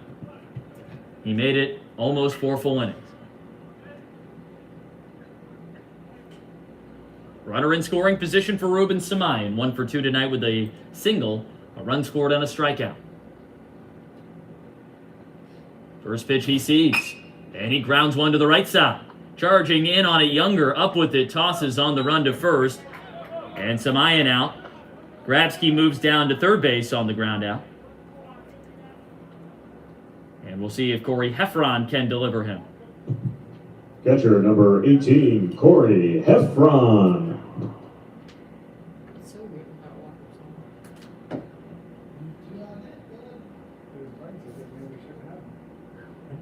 Heffron was hit by a pitch in the first inning, grounded out to short in the second. Tied for the team high in RBI this year with 5. Great opportunity here, a base hit. He's got all sorts of room on the right side. They are playing him to dead pull. And he shows bunt the ball past the catcher, and Grabsky cruises in to score the 6th run of the night. Another wild pitch from Vitus. And the second run that is scored tonight via 1. He gets a hit here, it's an RBI, right, Mason? The run's already scored. Vitus taking a little extra time after getting a fresh baseball to clean the spikes again. He is at 55 pitches here this evening. His 55th was his second wild pitch of the night. And it helps Jacksonville put the run in to make it 6-0. The 1-0 to Heffron, and he crushes one out to deep center field, but playable for a Davis way back in front of the track in center, and he catches it for out number 3. For the Dolphins in the bottom So of a the fourth very inning, important one wild run, pitch, and the and fact no that runners left on that base. run doesn't come into James score likely Houston without under it. face smash But for Jacksonville, covering opportunistic Robinson again here at on this John Saturday Stadium night, tonight. much like they Also, were a night ago, considering leads 6-0 after 4. You're listening to Jacksonville University Baseball from Van Wagner on the Jacksonville Dolphins Sports Network.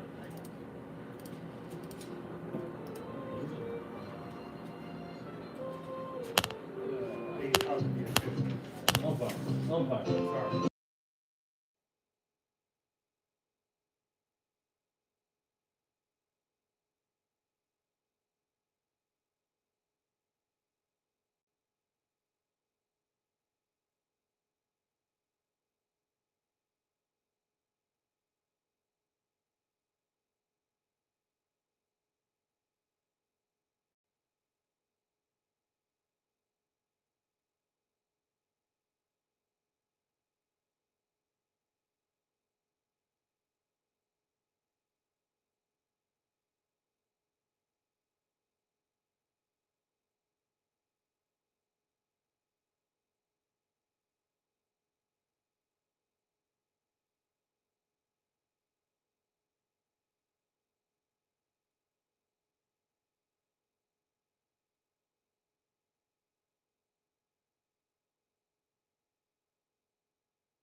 Well, speedy drive put down out there in the batter's box, and doing a little work to the mound as well here on this rainy Saturday night. It has been steadily drizzling with slightly more and slightly less levels of intensity over the course of the last half hour or so.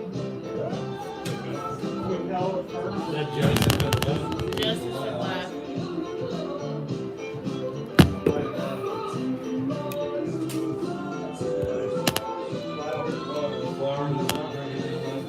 Jacksonville has made a defensive change. Christian Coypel takes over at first. Tommy Joseph has moved out to the left field.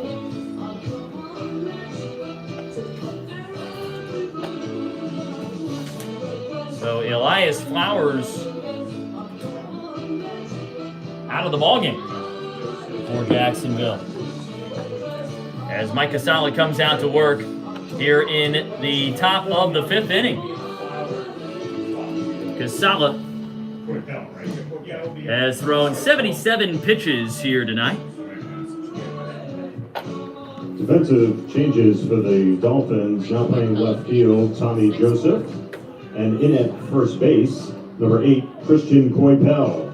Leading things off for Wofford here in the 5th. It's the bottom third of the order.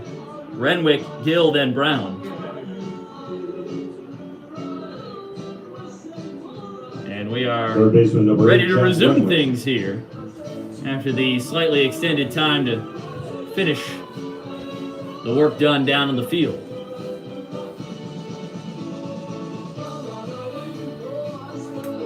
With that, boy, we've heard just about all 4 minutes and 22 seconds have come on Eileen, maybe even longer. 3:42 of 4:47. 3:42 of 4:47. Thanks for the exact stats there, Shoot.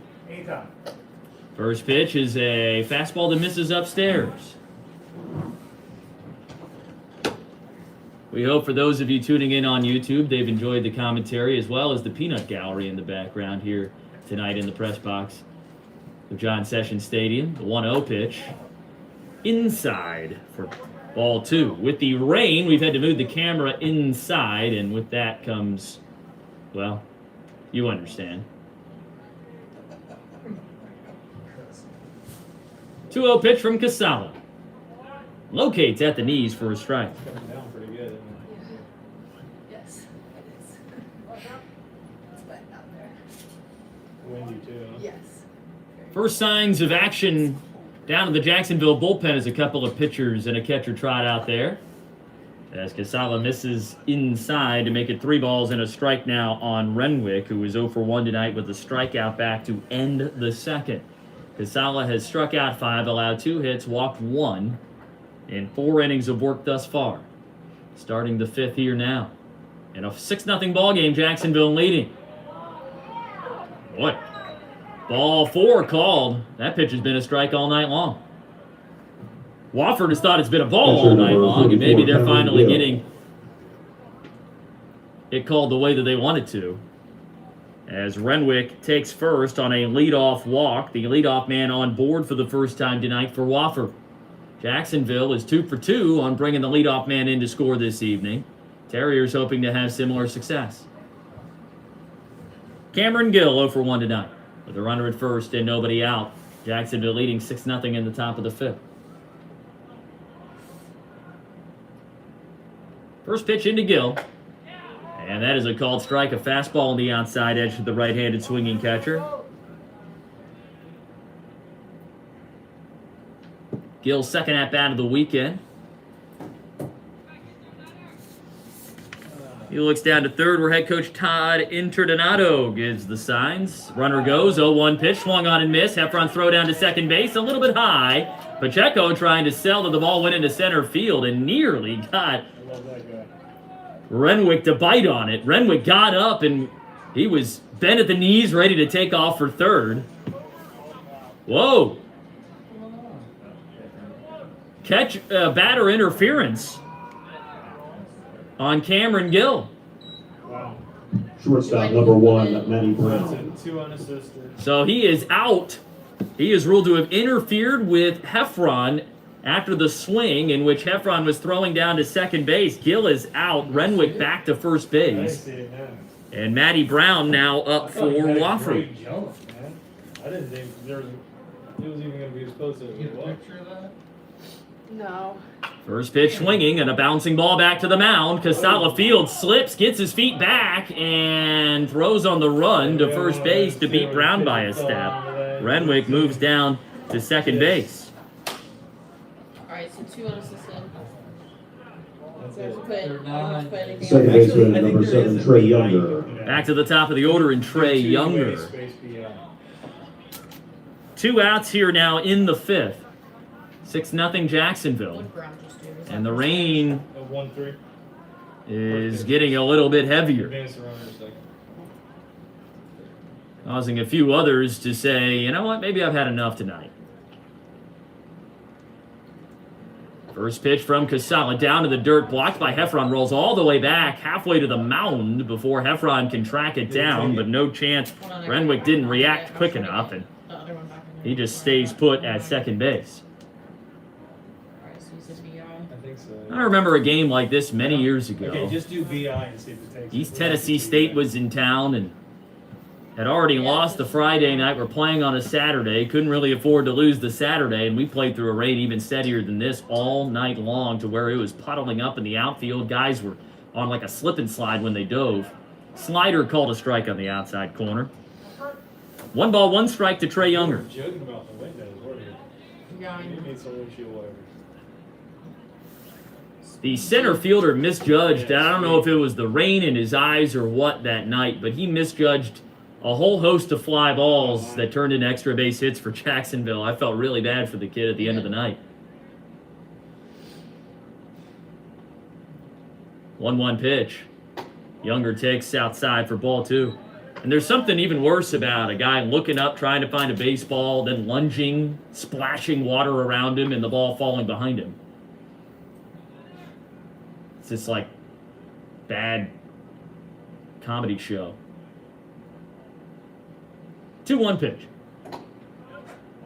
Casala locates on the outside corner, doesn't get the call, and it's 3-1.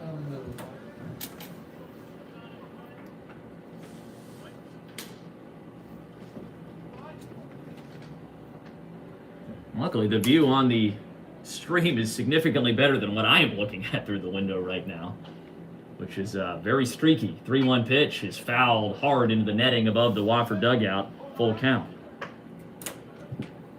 Could use a windshield wiper up here.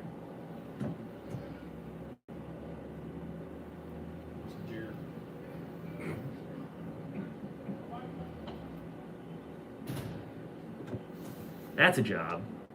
Window washer, especially on a high rise. Good luck getting. Can you imagine that one? No, thank you. Try getting work comp. That's a little too high and a little too loose for me. Payoff pitch. That's a foul ball to the right side, and it gets up and out of play. As you can tell, I'm a man that loves adventure. That's why I call it baseball.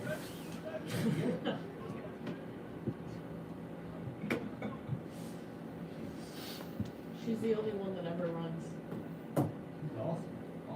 Pacheco, he went flying over there to see if he could catch that, and it took him a long time to get back to his spot at second base. Now Casala's got the sign, he's ready to go. Runner at second, 2 outs. 6-0 ball game in the 5th. And Casala with the high leg kick and looking the runner back to second base.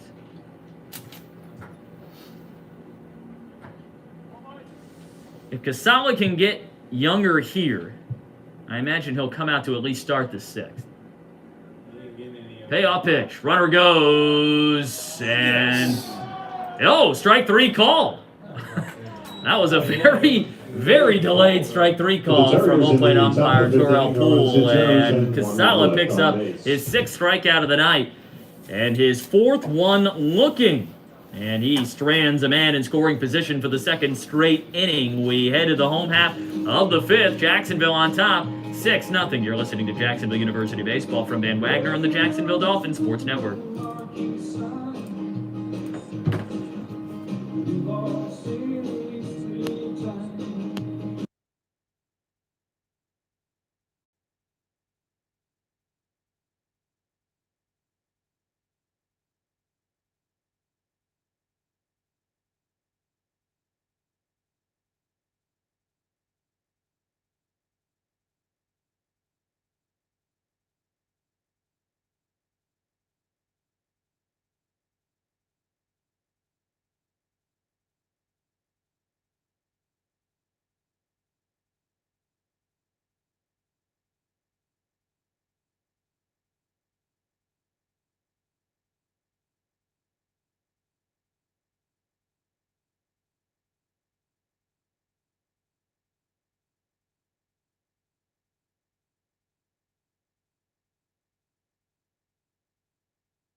Session Stadium.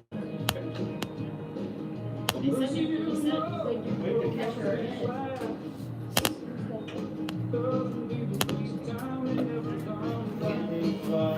The new pitcher is Matthew Marshall. The right-hander takes over on the mound, replacing Josh Vitus, who goes 4 innings here tonight, surrenders 6 runs,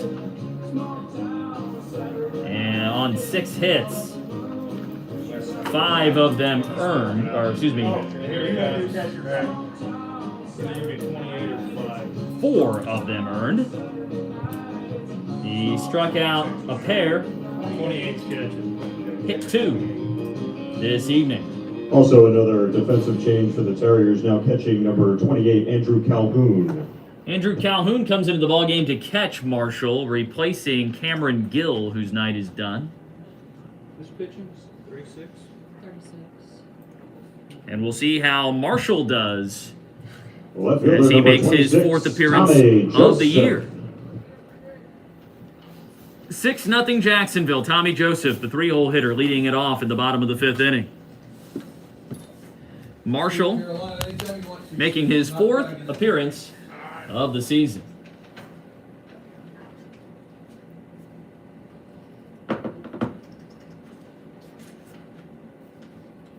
And his first pitch is located in the outside corner for a strike.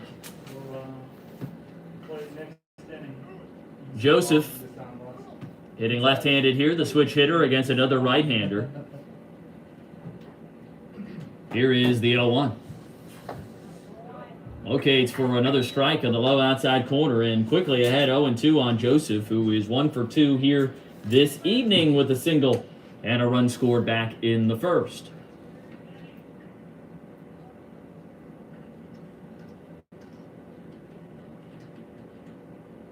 Rain's starting to lighten up a little bit here as you're waiting for the better part of the last 45 minutes as Joseph's knocks one foul over to the trees to the left Fans, as a side reminder, per our and into the COVID stands. safety protocols, we ask that you do not retrieve any of the game balls that leave the playing field this evening. Well, you get a bad foul ball or one that vibrates that bat down to the handle on a night like tonight, it feels even worse than normal.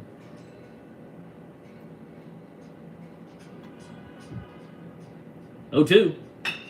Hit on the ground down to short, and Brown able to scoop it between his legs.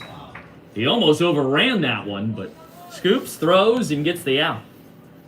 Been a little adventurous at times for Matty Brown out at short this Right week. fielder number 24, Duncan Hunter. Maybe both shortstops for that matter.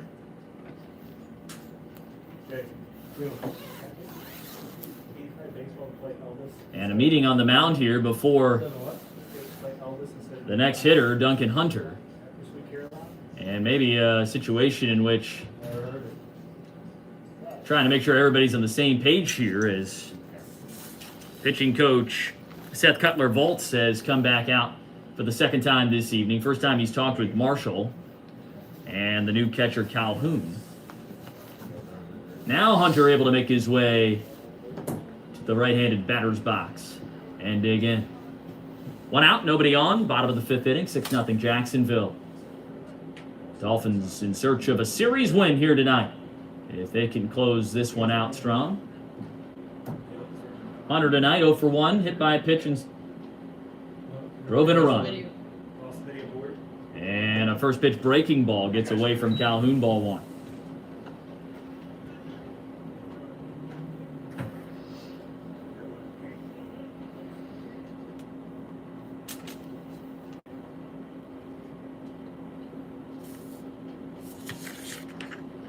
The 1-0 pitch. Hunter with the sky-high fly ball to shallow left field. Rose running all the way into nearly shortstop, and he hauls it in for round number 2. Speaking of shortstops, that brings up Jacksonville's Dakota Jalila with the bases empty and 2 outs.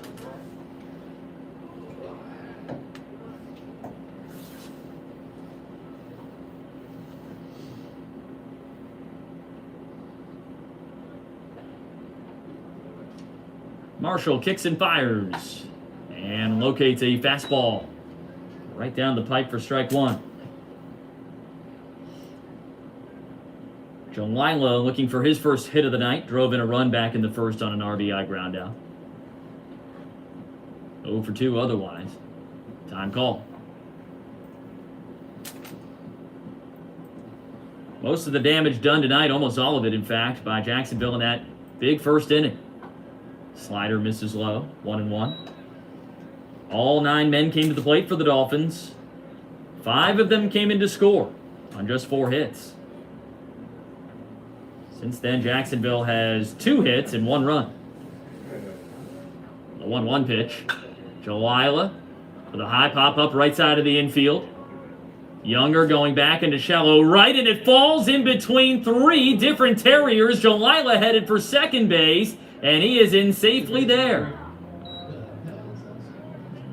Dempsey, the first baseman, was the one who reached up to try and make the catch, but it falls between the Bermuda Triangle out in shallow right. And a heads-up base running play by Jalila, and he finds himself in scoring position on the error. First baseman, number 8, Christian Coypel.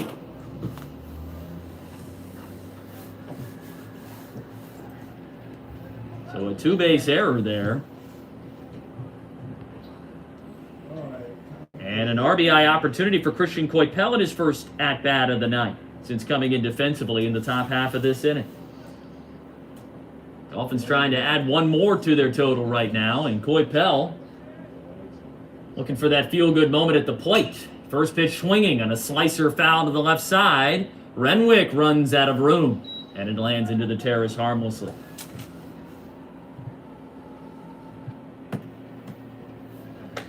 Coypel just 3 for 21 this season. 1 run batted in, 1 double.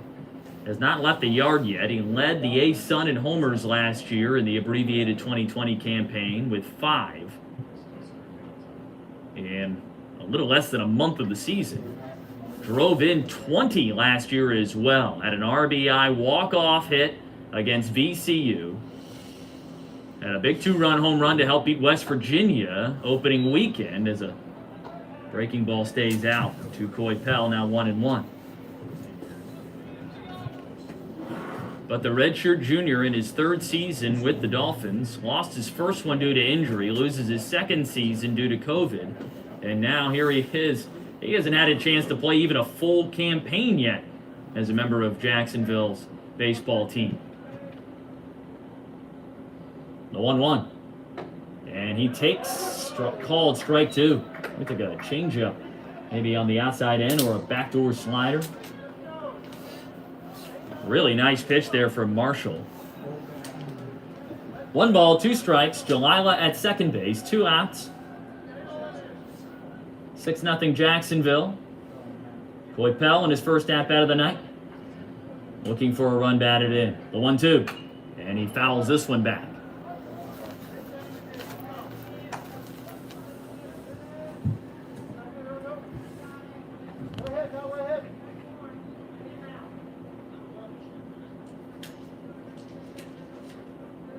Marshall off the rubber for a moment. Coypel with a deep breath, and he's back in. Set to face his 5th pitch of the at-bat. And another 1-2 offering from the right-hander Marshall. He deals and misses outside.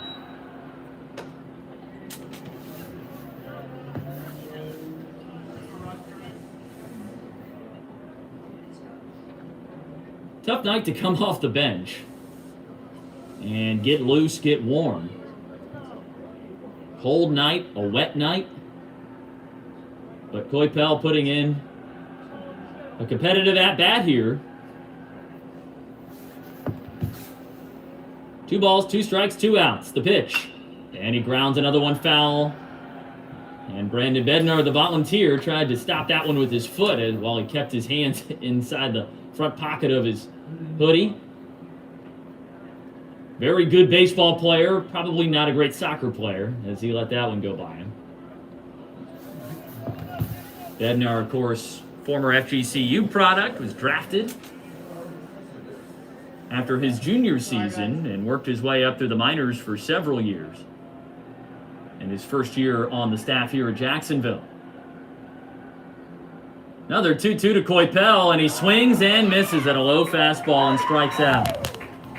So Marshall gets a big strikeout to strand a man in scoring position. There was one error and one runner left on After the base. error, extended the inning, and we head to the sixth. It's 6-0 Jacksonville. You're listening to Jacksonville University Baseball. From Van Wagner on the Jacksonville Dolphins Sports Network. Provides access to the best seats in Session Stadium and opportunities to enjoy exclusive insights into JU baseball. For more information, visit JUDolphins.com. There's no better way to show you.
Five down here tonight. 6-0 Jacksonville on top, and Mike Casala back out to the bump. Hitter number 10, Lawson Hill. 92 pitches for Casala, so we'll see if he's able to make it all the way through this inning or not. Action in the Jacksonville bullpen, a left-hander getting loose for the Dolphins.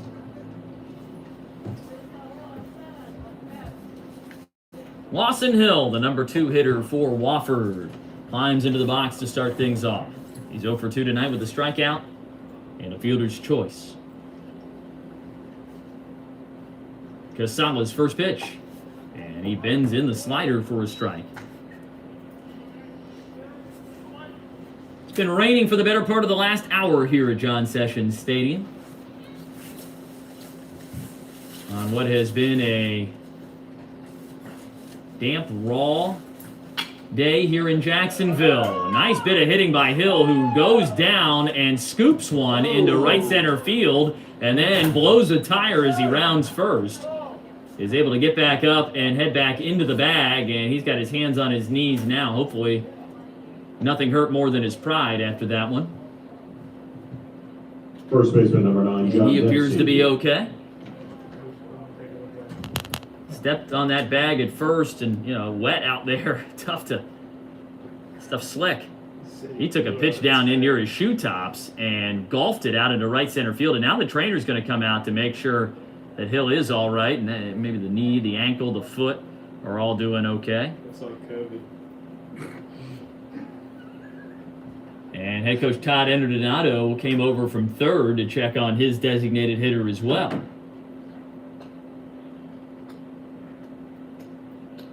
He has assured everybody he is good to go. And we resume with John Dempsey coming to the plate, 1 for 2 tonight, a single back in the first. It's just the third hit of the night for Wofford.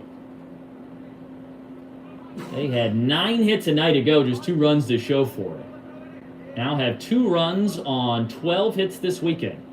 First pitch to Dempsey and a high pop up to the left side of the infield. It is Jalila battling the rain and the lights here as he charges into the infield grass to make the catch for out number 1. Center fielder number 2, Colin Davis.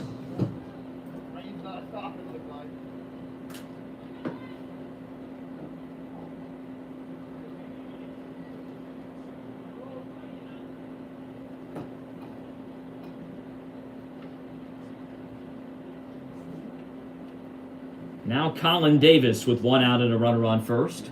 That's the only word it says. Davis in, and here we go. He squares the bunt and fouls it off to the left side.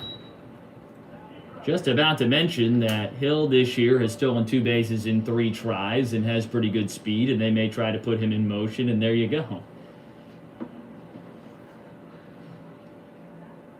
Well, was it a straight steal? Just the opportunity to maybe bunt for a hit there with Davis, who runs well as well, but the cat's out of the bag on that play now. 0-1 on the center fielder for Wofford. Casala rubbing the ball between his hands. Another part of the task tonight is trying to keep that baseball dry. Dry enough to be able to grip it. 0-1 pitch. And that is thrown way outside. Heffron snags it, lunging to his right. 1-1. It's kind of a fine line between enough dampness to grip the baseball well. It's cold as well, and you always hear about a little more trouble in the cold of, snapping those pitches in. 1-1. Swing and a miss. And a big sweeping breaking ball in the inner half. And I think we've seen Casala really lean on his fastball tonight a little more than he normally would due to that. A little easier to grip that fastball than it is to snap off those breaking pitches, though he has leaned on them more as the night has gone on, as he has worked his way through the order now for the 3rd time, trying to keep guys off balance.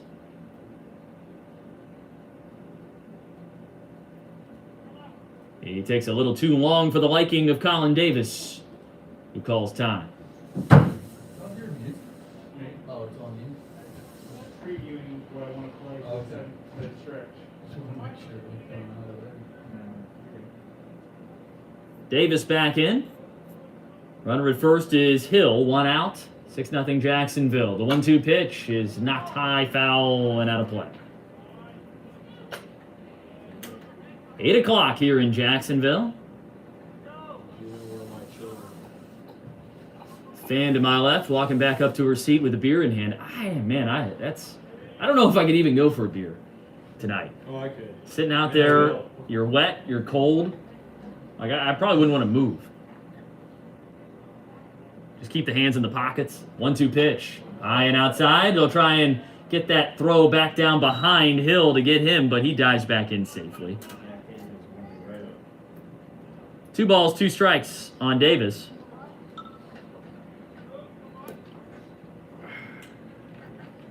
Well, Bird Brain, you've been outed as a guy that would drink a beer on a night like tonight. Yes. You've been heard. Several of them. 2-2 pitch. Foul ball out of play to the right side again.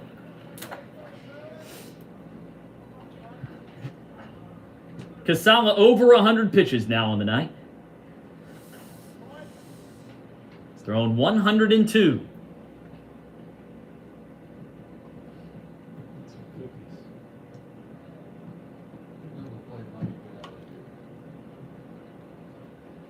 Runner at first, 1 out.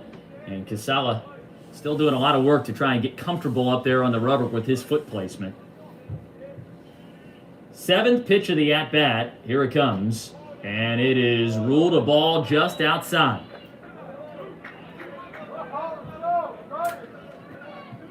Full count. Hester, a left-handed swinging batter on deck, makes you wonder if Coach Hayes goes to the pen here to bring in the lefty after this batter no matter what, with Casala over 100 pitches on the night. A throw over to first, and Coypel's swipe tag not in time.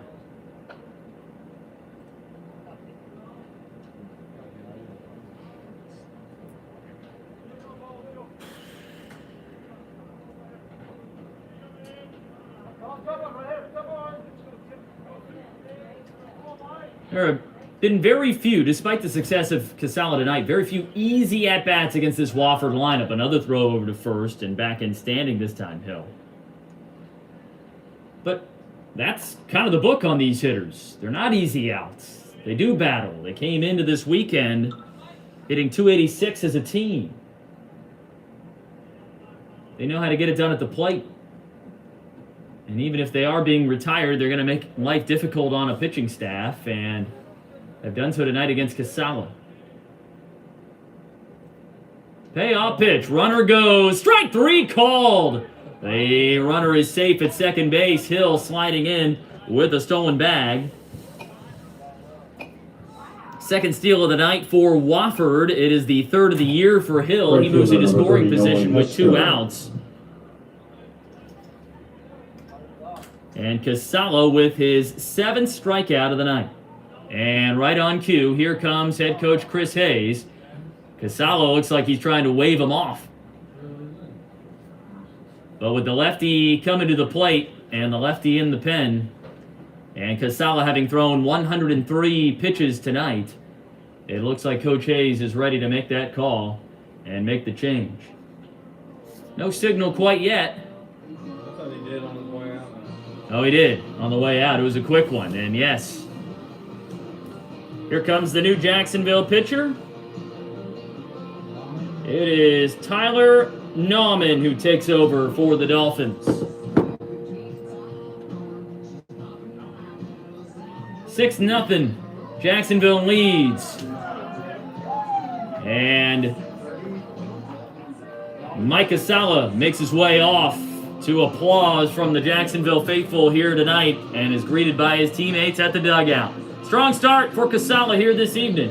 6-0. Jacksonville leads it, with Nauman taking over on the mound. You're listening to Jacksonville University Baseball from Van Wagner on the Jacksonville Dolphins Sports Network.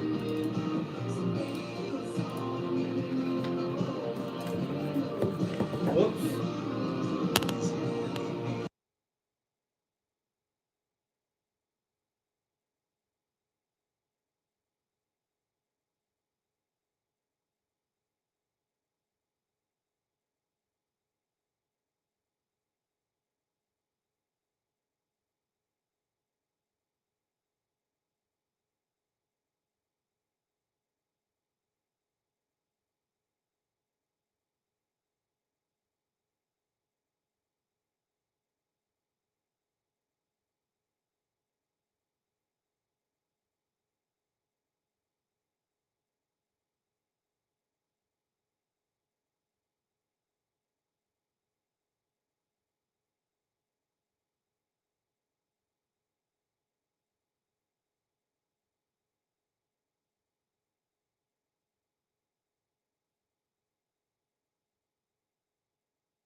Five and 2/3 for Mike Casala in the start here tonight, in line for the win if the score holds. Jacksonville leading 6-0. He finishes his night with a strikeout.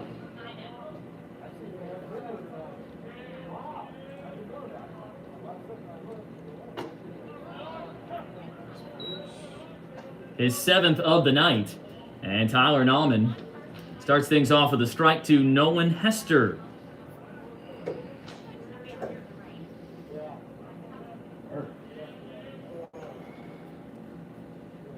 Nauman, the lefty, against the left-hander Hester with a runner at second and 2 outs. The 0-1. Big breaker that stays up and in, evening up things at a ball and a strike. Still a partial line for Casala, as he is responsible for the man at second base right now, Hill, who picked up just the 3rd hit of the night off of Casala tonight.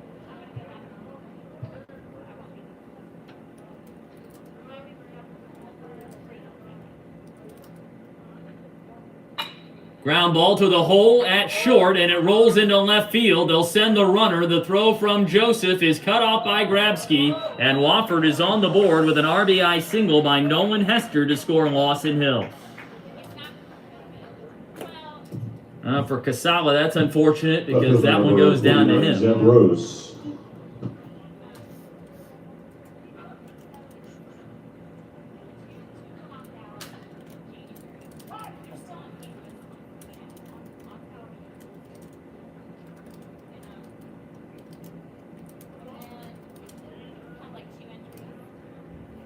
Zeb Rose steps in 0 for 2 tonight. Runner at first. 6-1, Jacksonville leading Wofford. First pitch swinging and a pop-up to the right side. Coypel giving a look, as does Pacheco, but they both run out of room over there on the right side, and it is out of play. 0-1 on Rose. 2 outs, runner at first. 6-1 Jacksonville, top of the 6th.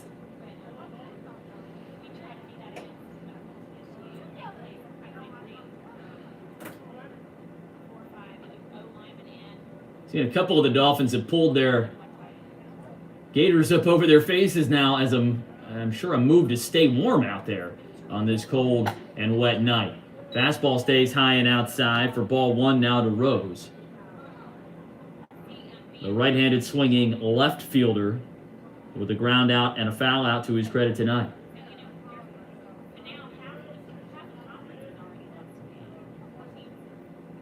Hester at first base after his RBI single. Nauman takes something off that one and gets a swing and a miss from Rose, and he's ahead 1-2.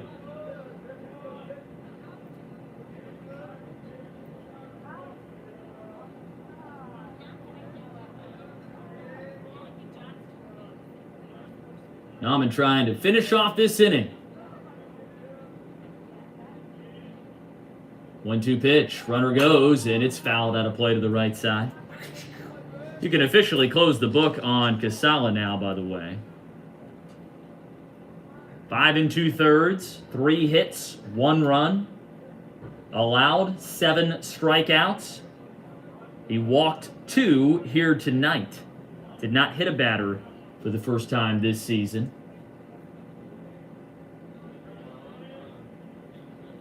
One, 2. Another pop-up, shallow right field. Coming in on it, Hunter settles underneath and squeezes it for the final out of the inning. Wofford gets on the board with an RBI single by Nolan Hester, but it's 6-1 Jacksonville as we head to the bottom of the 6th. You're listening to Jacksonville University Baseball for Van Wagner on the Jacksonville Dolphins Sports Network. The official healthcare provider of the Jacksonville Dolphins. Baptist Health, changing healthcare for good.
And he has another double here tonight.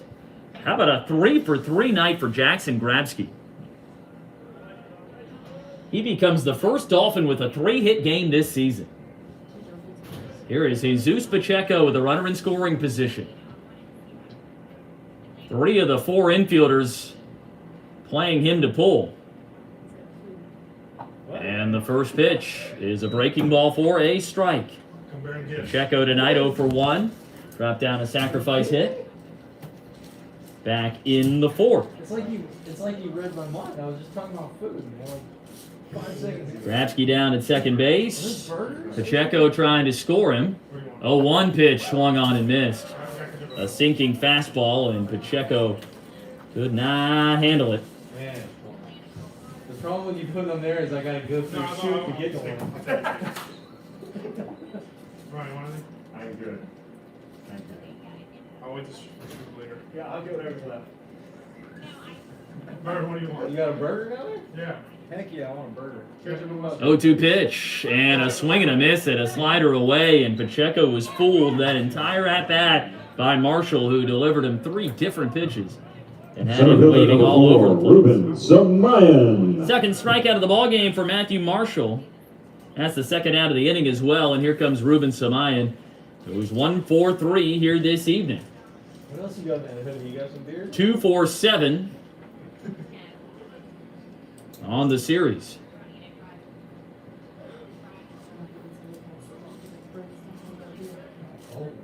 Yeah, they're cold over there. Hot dog. Well, the drizzle has started again, and the first pitch to Samayan way outside. Marshall with an extra hop skip as he finished that throw, as pitchers have been battling that all night here on this wet mound.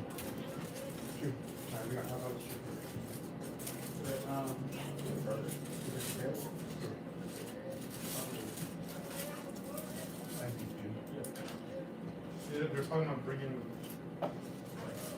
Locates, no, a little bit high at the letters. The lady almost took him like in a fit. She's like, come back in the 7th.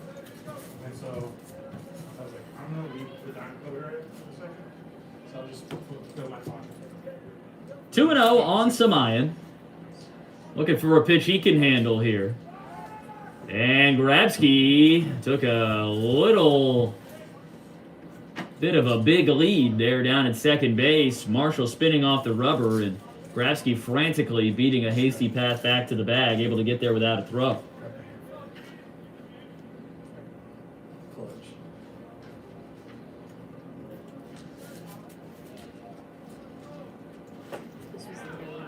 Marshall comes home and locates at the knees to Samayan for strike number 1.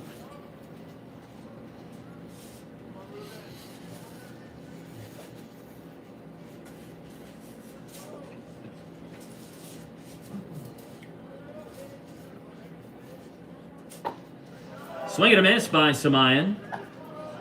And it is 2-2 now on Jacksonville's leadoff man. Marshall has battled his way back. Marshall, the 6'3", 210-pound sophomore right-hander from Greenville, South Carolina, joined the Wofford team this year after playing his freshman and sophomore campaigns at Furman. As he looks the runner back again. But of course, Furman, unfortunately, ended its program, shut down the baseball program about a year ago. And with that, the former Paladins, were sent scrambling to find new homes. And for Marshall, he didn't have to go far. Greenville to Spartanburg, pretty quick jaunt. And that one way inside on Samayan, who's backs up out of the way. Full count.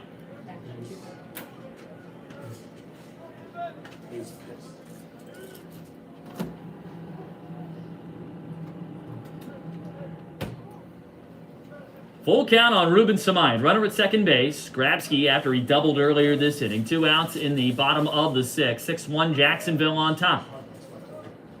Dolphins looking to get that run back that they gave up in the top half of the inning. And Samayan calls time and steps out.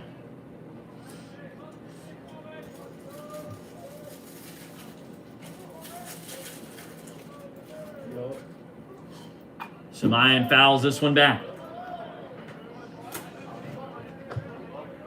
Competitive at-bats from Ruben and the rest of this Dolphin staff, or lineup, for the most part here tonight.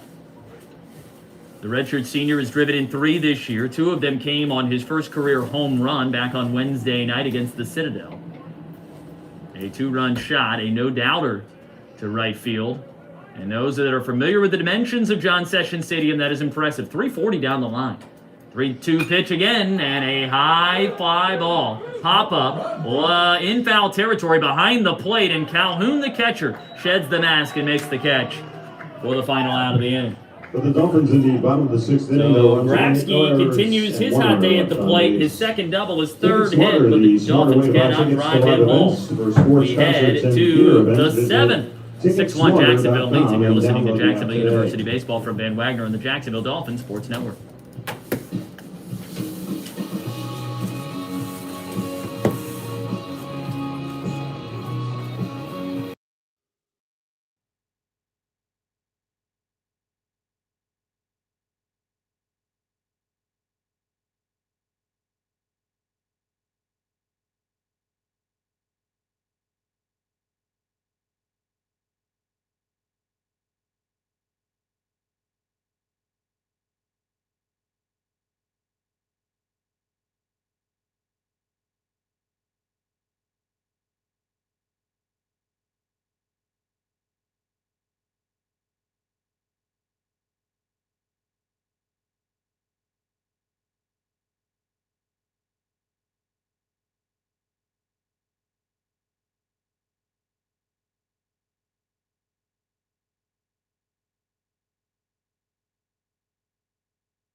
Leading things off, Jack Renwick.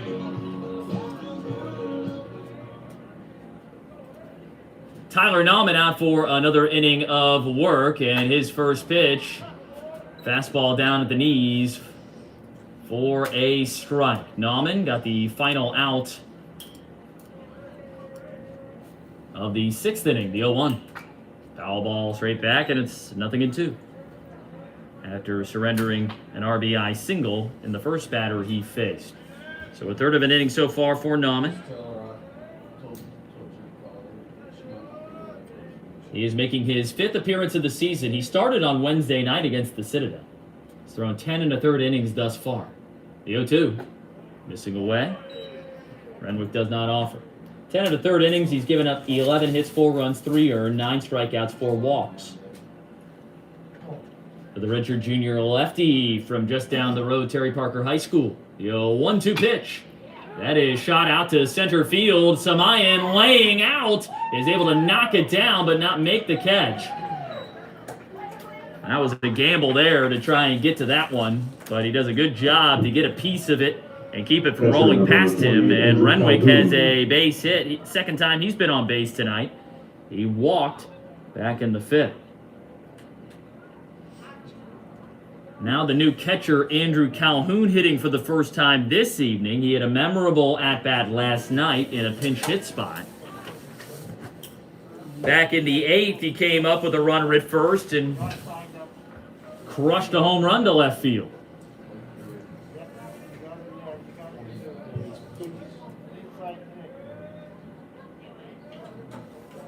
Calhoun 2 for 2 this year with 3 RBI. Check over to first on Renwick, who dives back in safely.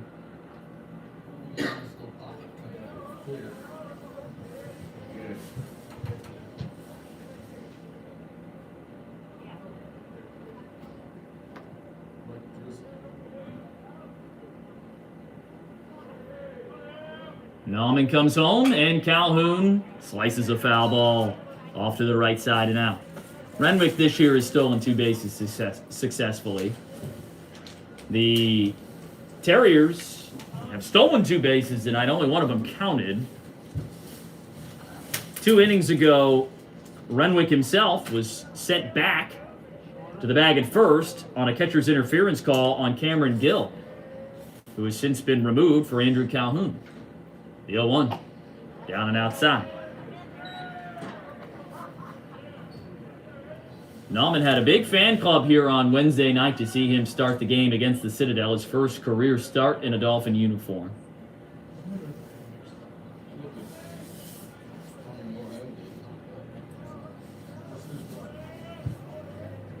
The 1-1. Swung on and missed. Got him to chase the breaking ball downstairs.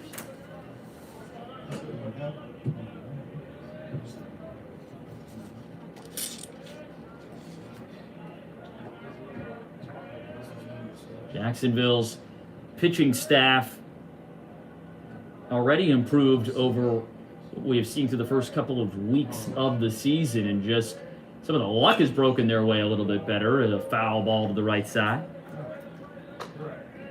But it all starts with the competition and attacking batters on the mound.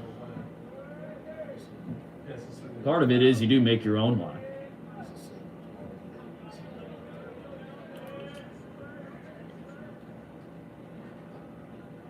Double play depth up the middle for Jacksonville with nobody out and a runner at first in the top of the 7th, the 1-2.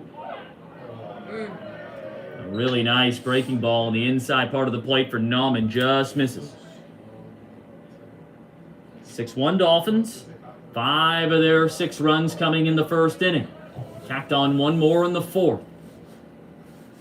In the 6th, Wofford got 1 back. 2-2 pitch.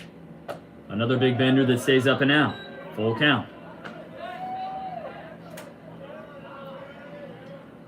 And what Jacksonville is trying to do is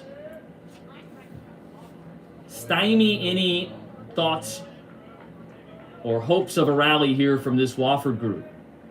Jacksonville did a nice job of it last night. When Wofford made their little push, Dolphins answered immediately, and that was it.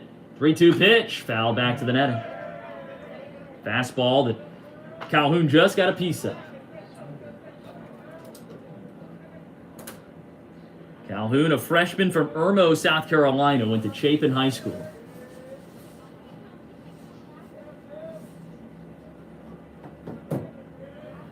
Irmo, outside of Columbia. 3-2, runner goes, and Calhoun with a short pop fly to the left side. Grabsky into foul territory, and he makes the catch. He makes everything look slightly interesting there. He's almost like a guy who hasn't quite grown into his legs yet. Like he's still trying to figure out how they work. Like he's been stumbling out there a little bit on the base paths, and he tripped over himself right there at the end of that one too, and kept his feet underneath him. Maybe he had a growth spurt recently or something. I'll have to ask him. Jackson, were you 5'10" last year, and now you're 6'3"? Gets the out and a big one to start the inning.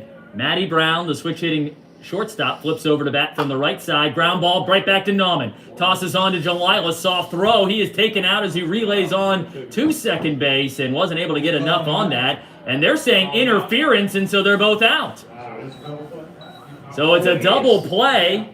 Interference called on Renwick sliding into second base. And when he collected, Dakota Jalila with him.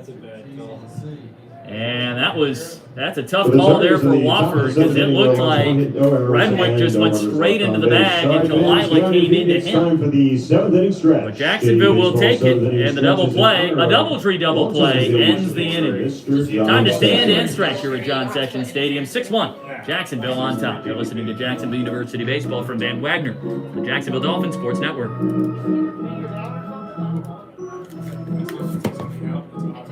Yeah.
first.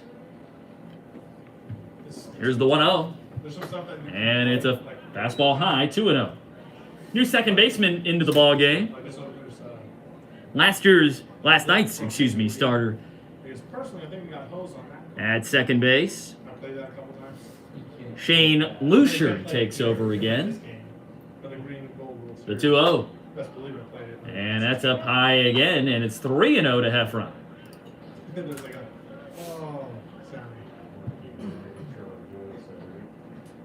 Jacksonville the 6-1 lead in the bottom of the 7th. 3-0 pitch. Lucier misses well in, and Heffron draws a lead-off walk. So, we'll see if the trend holds. Lead-off man has come around to score the previous 2 times for Jacksonville tonight. The only time Jacksonville scored runs, in fact, is innings in which the leadoff man has got on and come around. Now, a big one there in the first. 5 men came in total. 1 more in the 4th. Jacksonville trying to get back the run given up in the top of the 6th. Tommy Joseph, 3 RBI last night. Stands in with a runner at first. 1 for 3 on the ball game. First pitch at the letters for a strike.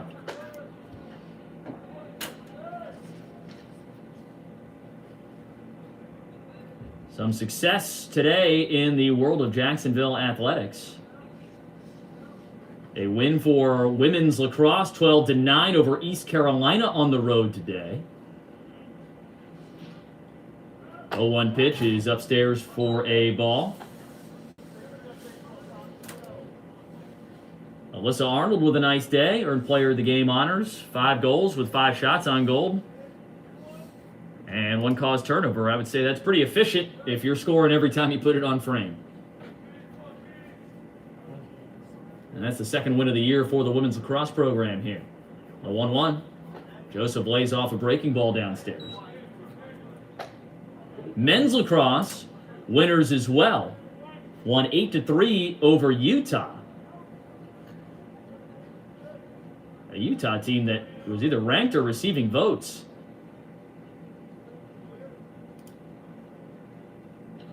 Jeremy Winston with a pair of goals in that W on the road for Jacksonville. 2-1 pitch.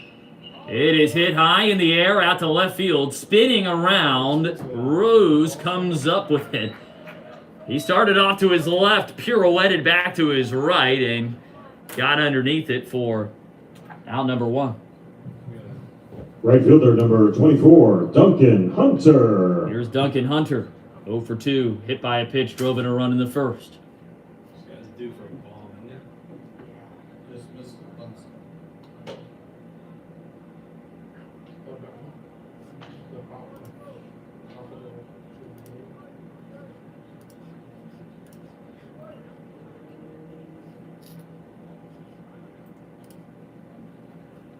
Hunter with a runner at first and 1 out in the bottom of the 7th, 6-1 Jacksonville.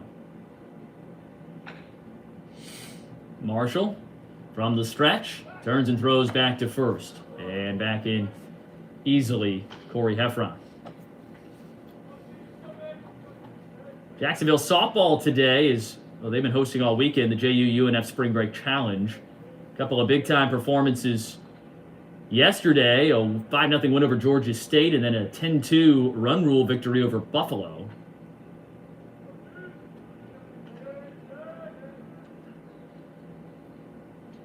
And a check swing on a breaking ball inside to Hunter to start the at-bat 1-0.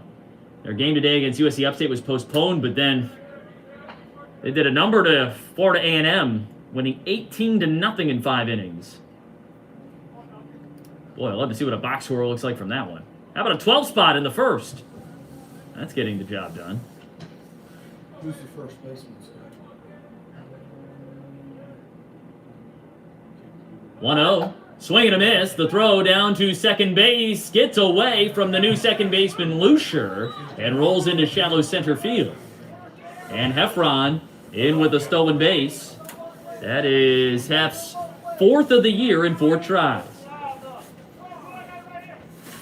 First baseman hit 2 bombs in the first game. Hannah Roberts had a grand slam and a 3-run homer in the first inning for softball, 7 ribbies. Hannah Roberts with 7 RBI in the first inning of that softball game today. I don't know if I've ever heard of that before. Marshall McDougal somewhere is proud of that effort. Jacksonville's got a runner in scoring position now, and a 1-1 count on Duncan Hunter.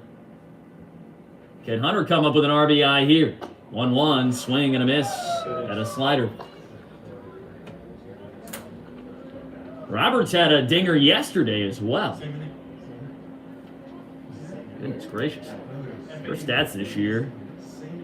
She's batting .289, but has driven in 19. 19 in 15 games with 5 home runs. 3 of them coming here this weekend. 1-2 pitch. Hunter with a good eye takes another breaking ball. This one down in the dirt. Heffron with great speed. A base hit here could potentially score him. One of the fastest guys on this Jacksonville team.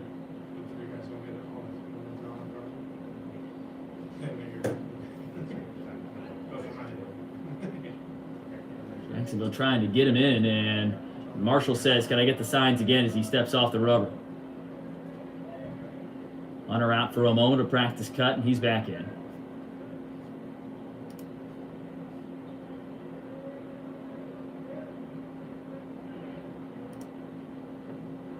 And another breaking ball down low, ball 3, full count.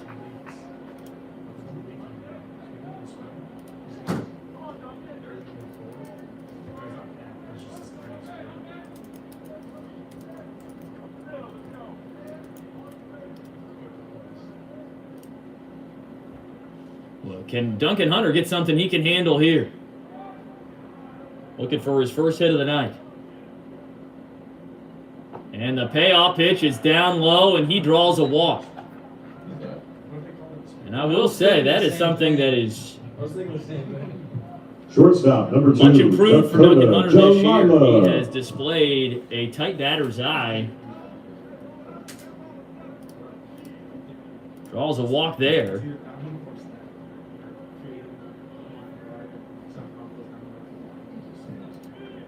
And finds himself on first base. Runners at first and second. 2 walks here this inning issued by Marshall and Dakota Jalila, who reached on an error last time. Back in the 5th, stands in.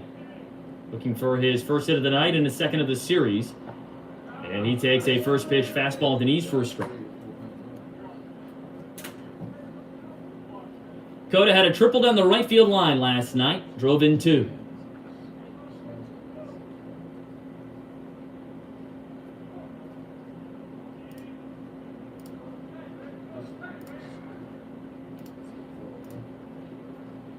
That was the first triple of the season by a Jacksonville hitter. Runners at first and second, 1 out, the 0-1. Jalila off the end of the bat, a slow bouncer to the right side, handcuffs Lucier a little bit, but he's able to field it after it rolled up his left arm and throw on to first to retire Jalila for out number 2. That looked like a juggler or something that does the little move where he kind of rolls the ball around the arm. He took that one off the heel of the glove, rolled up his left arm into kind of the crook of his arm, and he was able to field it in his bare hand after it rolled off, popped off the elbow. Gets a big second out of the inning. Both men advance. There's a meeting on the mound here. Will we see a pitching change for Wofford with 2 outs in the bottom of the 7th? 2 2/3 for Marshall in relief. He's thrown 47 pitches, and he stays in to face Christian First baseman, Coypel. number 8, Christian Coypel. Did strike out Leppy last time. That was back in the 5th, as Marshall is working through the order for the second time here.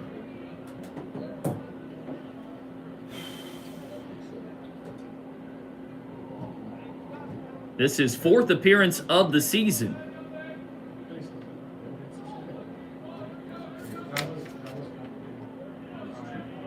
He only walked 1 man all year.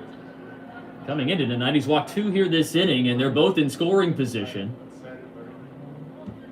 As Coypel tries to drive him in.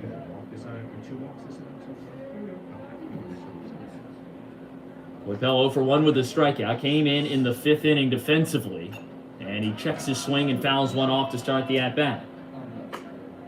Heffron at third, Hunter at second. Heffron walked the lead off the frame, stole second, moved to third on the ground out from Jalila a moment ago that said Hunter to second after he walked as well.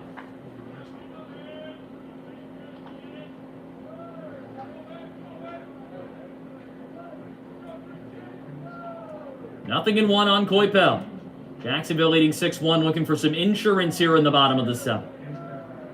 The pitch. And a foul ball to the left side. Nothing in 2.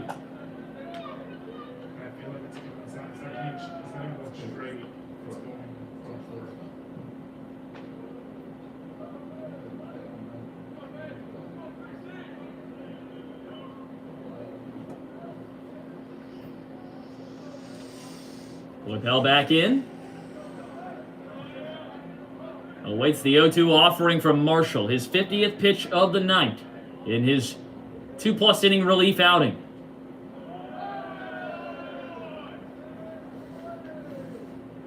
And he steps off, fakes a little throw to nobody there at second, and Duncan Hunter decided to have a little fun with it. He pretended like he caught it and shoveled it on to the second baseman, Lucier, who's standing in shallow right field. Marshall and Calhoun, I don't know if they haven't been on the same page this inning or throughout the night, but there have been a couple of times where he has had to reset, and now he steps and he's calling for Calhoun to come out to him. They are definitely not seeing things the same. Marshall with his arm around Calhoun as they have a chat. The sophomore pitcher, the freshman catcher, who both of them entering this game after it had already started. Discussion over. Calhoun on a trot back behind the dish. Marshall settles back onto the rubber. 0-2 pitch. Coming here to Christian Coypel.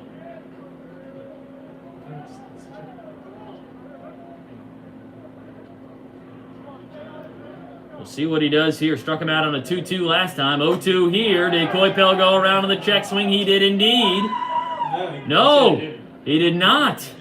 The appeal, and they say he held up, and everybody thought he had struck out there, including me. I mean, Wofford was out there. They still got one guy who's standing about halfway out, saying I was ready to greet my guy and congratulate him on a big strikeout to end the inning. 1-2.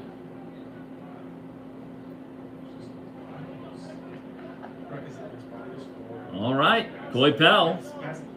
Maybe a little bit of a break there. Can he take advantage of it? 1-2 pitch. Check swing, foul ball.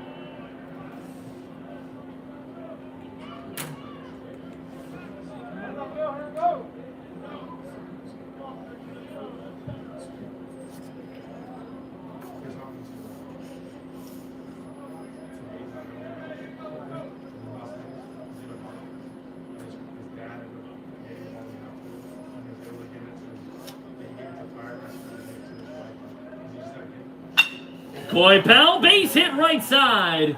Coming in to score, Heffron, rounding third, Hunter, and he scores standing up. A 2 RBI single for Christian Coypel. 8-1 Jacksonville. I tell you what, that is twice now tonight where there has been kind of a either-or type moment that goes Jacksonville's way, and the Dolphins give them credit. There's a lot of times that teams get opportunities and they don't take advantage of them. I think this weekend has been about taking advantage of the opportunities that have presented themselves for this group. You're good. Coypel knocks in 2. And Jacksonville has brought the leadoff man who has reached in to score all 3 times. He has done so here tonight. And then he continues for Trace Burchard. Runner at first, 2 outs. Marshall locates with a fastball at the knees.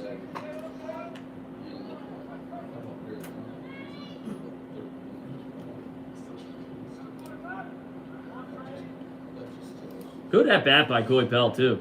I mean, he stuck with it, fouled off a handful of pitches before finally finding the one that he could do something with, and he did something with it.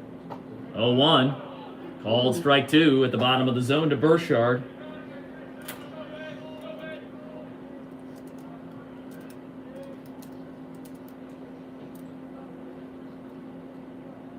And this is 2 nights in a row now that when Wofford has scored and maybe thought about making a little bit of a rally, Jacksonville has been able to add runs after that. Response runs.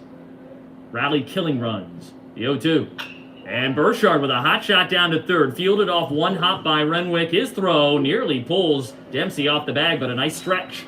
And he keeps the toe on for the final out of the inning.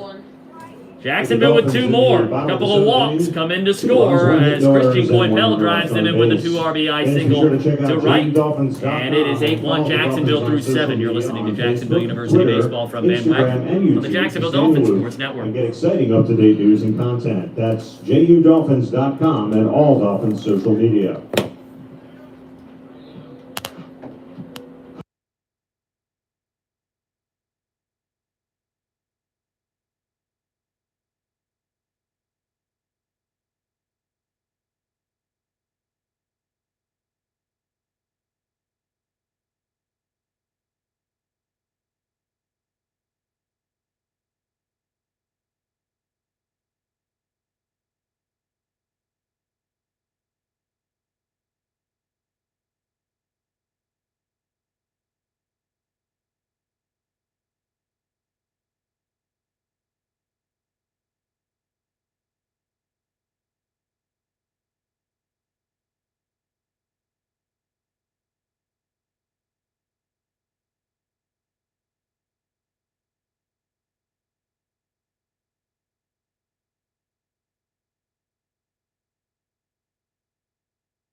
Eight to 1. 8 runs on 8 hits for the Dolphins tonight.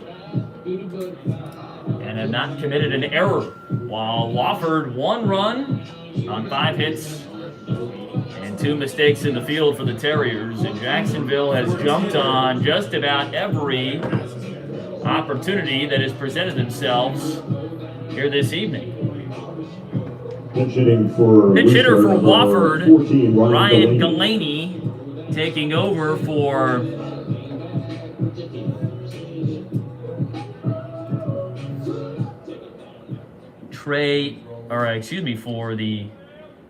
for the top, Lucier? Is this the top of the order?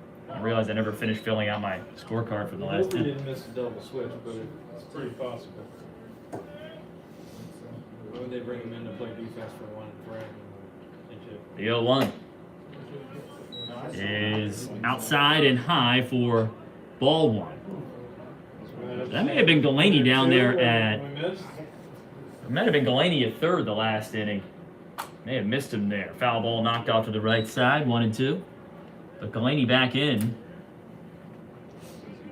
for the second night in a row. He has come in a late inning situation.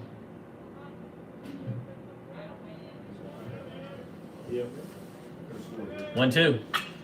Fly ball down the right field line, but it is tailing into foul territory. It ends up in the Wofford bullpen.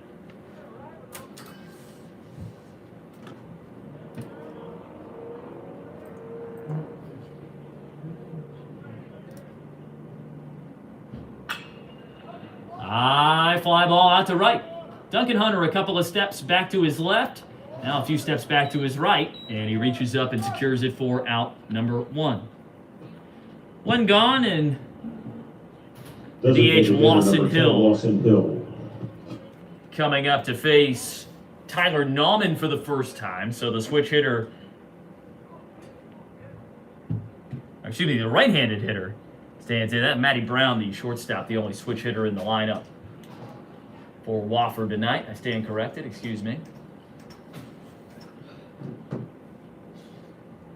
Lawson Hill tonight, 1 for 3. Singled in the 6th. First pitch from Nauman is a fastball for a strike at the top of the zone. Tyler Nauman, 26 pitches so far. He has allowed 2 hits. Working with a 7-run lead here in the 8th. Just misses a little low that time, and it's 1-1.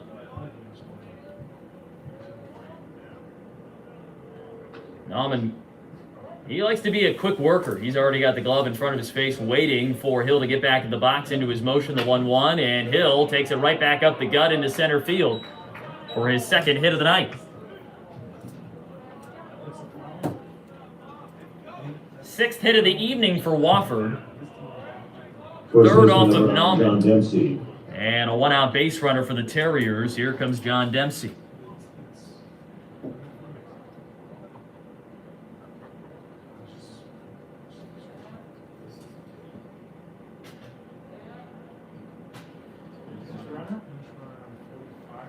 Pinch runner here for Wofford. That is 45, Harris Beckley. Pinch running for Hill, number 45, Harris Beckley.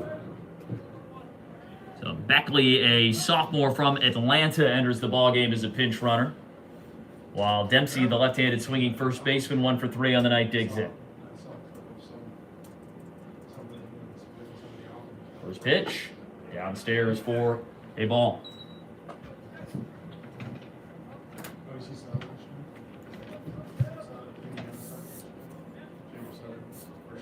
Beckley appearing in a ball game for the 5th time this season. Has scored 2 runs. Looks like pinch running is maybe his forte right now. The 1-0. And that one's in there for a strike on the outside corner to Dempsey. I say that because he doesn't have an at-bat yet this year, but he has scored a pair of runs.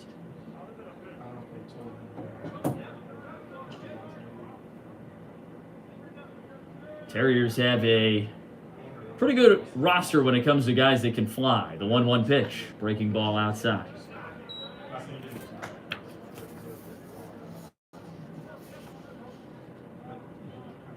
In fact, that's something this program's been known for a long time. At the end of the 2013 regular season, Wofford led the nation with 163 stolen bases that year.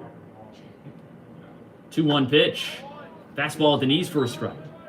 They were 2nd in the nation in stolen bases per game, 2.91 that season.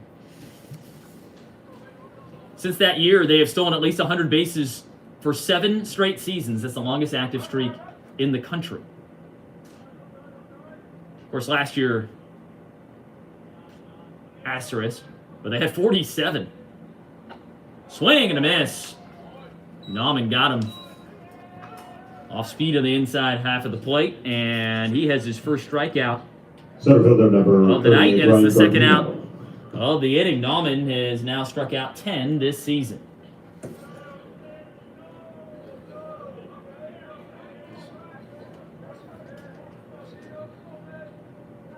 The new center fielder, Ryan Gardino, getting a chance to swing it for the first time.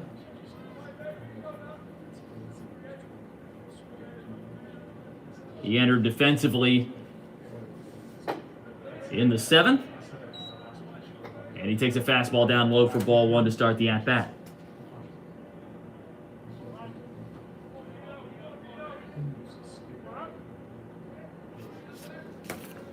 When was the last time Jacksonville stole 100 bases in a year? It's been a while. 1-0 pitch. Fastball located on the outer half for a strike. Runner at first, 2 outs, 1-1 count on Ryan Gardino. In an 8-1 ball game, Jacksonville leading.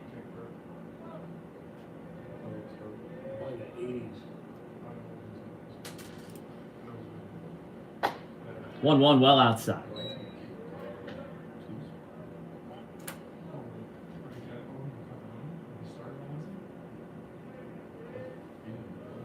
In 2012, Jacksonville stole exactly 100 bases. That season, that was the last time the Dolphins hit the century mark in stolen bases in a year.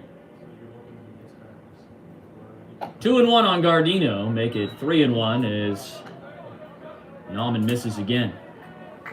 Quapel walking in a little bit from first base. A few words of encouragement for his southpaw compadre on the mound, Tyler Nauman. Ben at the waist has the sign, comes set.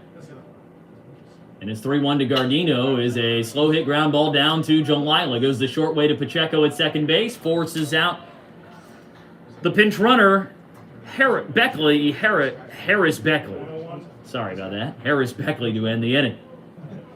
And that is it for the Terriers in the top of the 8th. 8-1 Jacksonville leads it. Dolphins coming to the plate for what they hope is the final time here tonight. Grabsky, who's 3 for 3 this evening, leading it off when we return. You're listening to Jacksonville University Baseball from Van Wagner on the Jacksonville Dolphins Sports Network. All right, 14 is a third.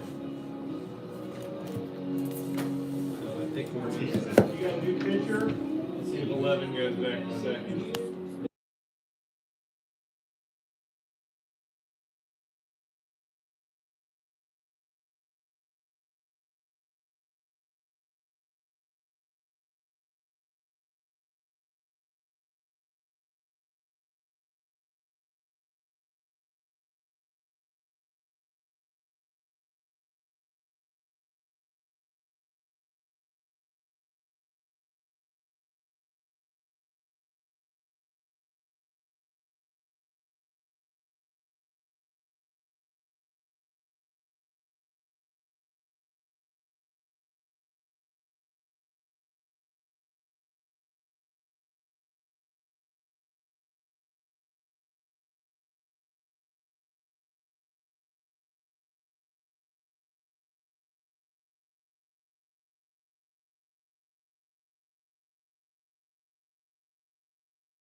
Bottom of the 8th inning, 8-1 Jacksonville leading it. New pitcher for Wofford. Taking over for Matthew Marshall, who went 3 innings of relief, is Devin Schartz, a sophomore right-hander from Meridian, Idaho.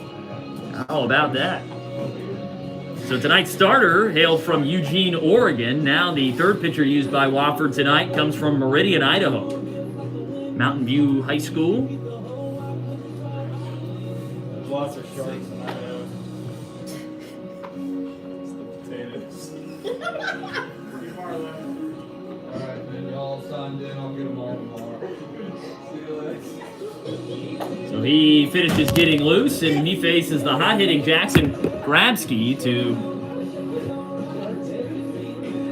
lead off the inning. Let's just over.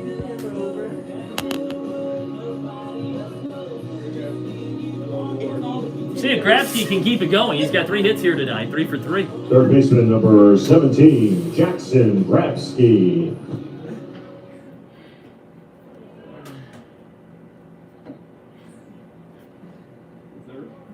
Is the rain done? Or is he gonna go wet sharks?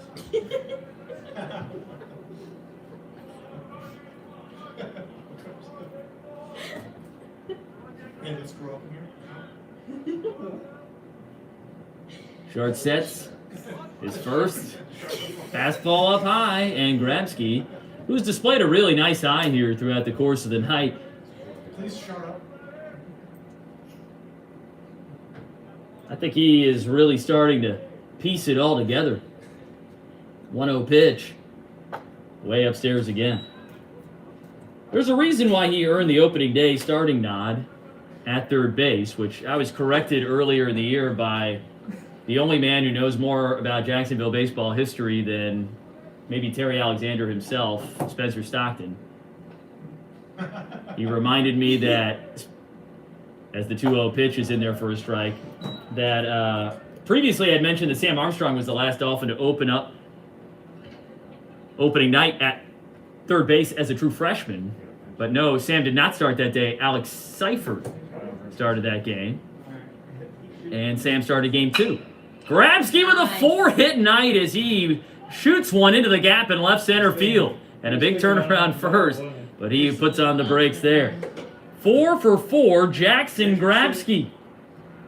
A pair of singles, a pair of doubles, and getting it done. 21. Pitch hitting for Jesus Pacheco, number 21, Kyle Richardson. So Jacksonville goes to the bench, and Kyle Richardson enters for Jesus Pacheco, who went 0 for 2 tonight with a sacrifice bunt. Played very good defense down at second base today, and Richardson getting a chance to swing it for the fifth time this year, fifth plate appearance. This is his 5th game he has appeared in. Runner at first, nobody out.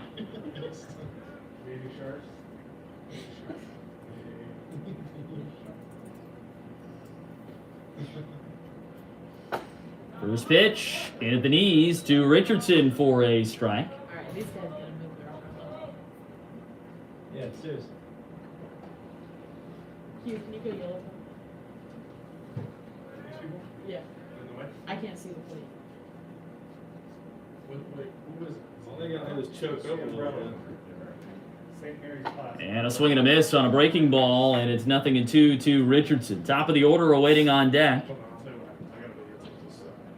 Jacksonville with its first 4-hit game of the season for an individual. No returning Dolphins did that last year. Ruben Samayan was the only one returning to the team who had a 3-hit game last season.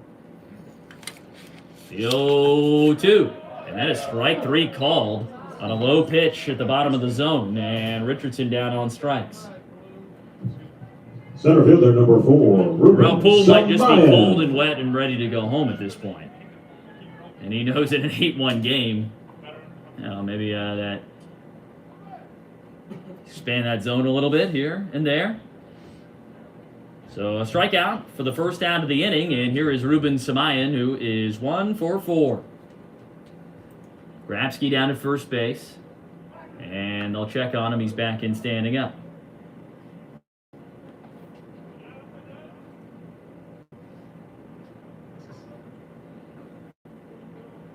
Grabski won't have another at-bat, hopefully, because that would mean that Jacksonville's finished this game off. So he won't have a chance to get 5 or more hits in a game. First pitch, fastball high and outside, ball 1 to Samayan. Last often to have 5 hits in a game, Scott DeBrule did it on April 14, 2019. I think I would have guessed that. Good. Pop up, foul off to the left side and out of play.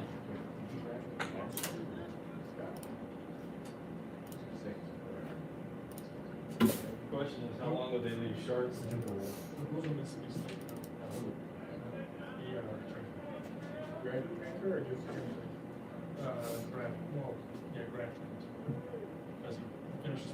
Grabski builds his lead off first base. Samayan awaiting the 1-1. Here it comes. Ground ball, foul to the right side. And it moves to 1-2 on Samayan. Corey Heffron waiting on deck. Jacksonville batting here in the bottom of the 8th inning with a 8-1 lead. Perhaps another opportunity for a little insurance. With a runner at first, Jackson Grabski, a 4-hit night for the freshman. The 1-2 to Samayan. Down to the dirt, blocked well by Calhoun. He's up with it quickly, and no chance for Grabski to advance.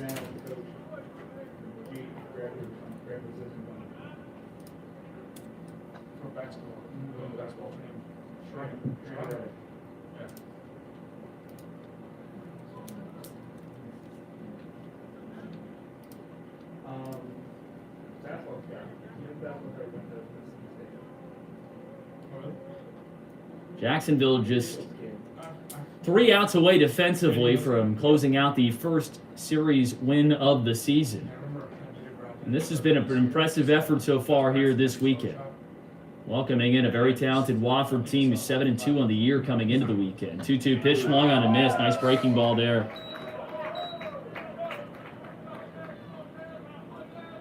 Sharks has struck out 2 in a row, and Heffron comes to the plate with a runner on first.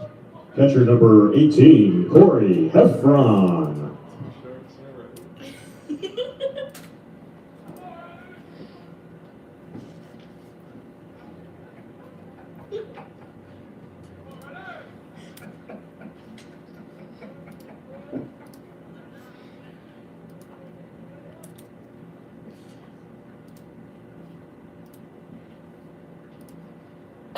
First pitch into Heffron misses up and in.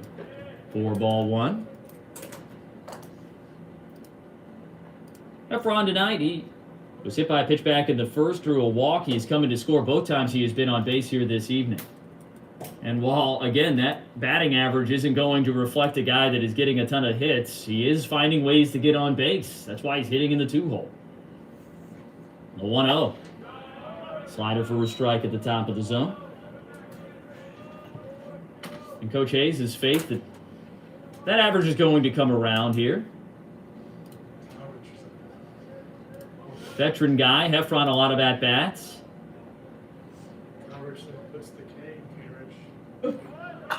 Pop up behind the plate. Shedding the mask, Calhoun. Back to the wall and unable to make the play. And so Heffron lives to see another pitch.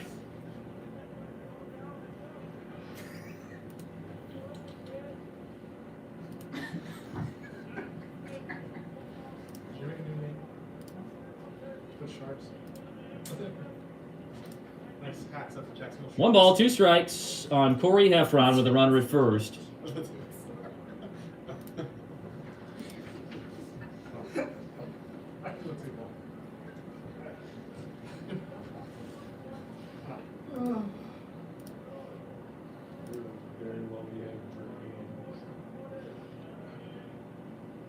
Check back to first. And now the 1-2. Breaking ball swung on and missed. And that throw down to second is moot as Heffron strikes out to end the inning. And Grabsky stranded at first. We head to the ninth. Jacksonville trying to close it out, leading 8-1. You're listening to Jacksonville University Baseball from Van Wagner on the Jacksonville Dolphins Sports Network.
New pitcher for Jacksonville as we head to the top of the ninth inning, and Adrian Garistazu takes over for Tyler Nauman.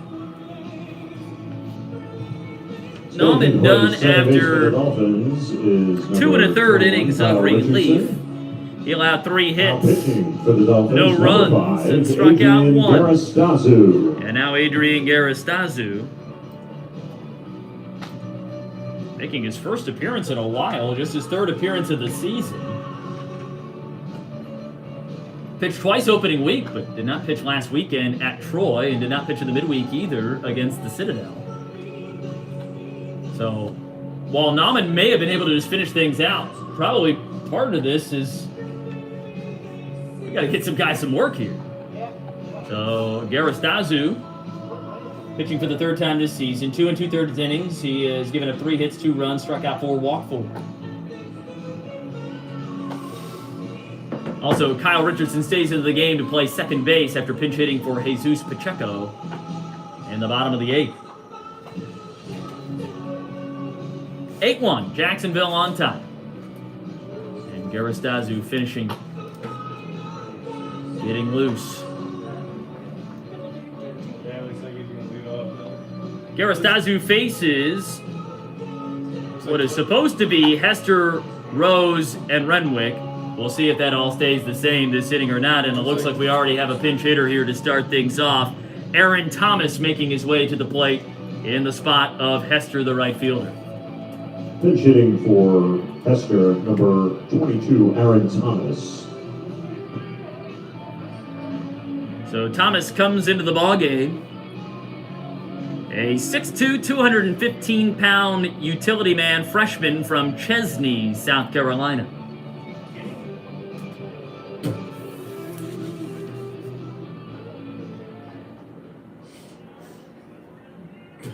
Thomas does not have an at-bat this year.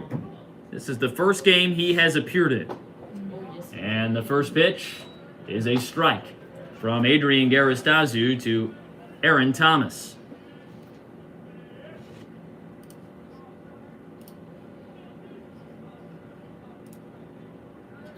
The 0-1. Fastball fouled back. And 0-2 now to Thomas. He was a first baseman in high school at Boiling Springs High School, Aaron Thomas. Started all 4 years at first. 0-2. Bounces in for ball 1. How about this? His favorite TV show is The Punisher. Huh? Enjoys Skittles. Who doesn't? Is a fan of the Braves. Enjoys vacationing in Destin, Florida. Swing and a miss, and he strikes out. Who are we talking about? And his favorite actor is Dwayne "The Rock" Johnson. Aaron Thomas, a strikeout victim in his first collegiate at-bat, and he heads back to the dugout. And Zeb Rose comes to the plate for the 4th time tonight. 0 for 3.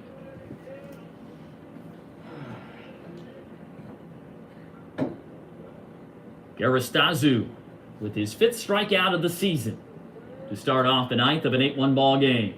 His first pitch into Rose is a fastball outside for ball 1.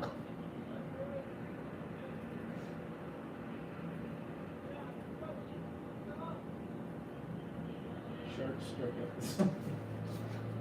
out.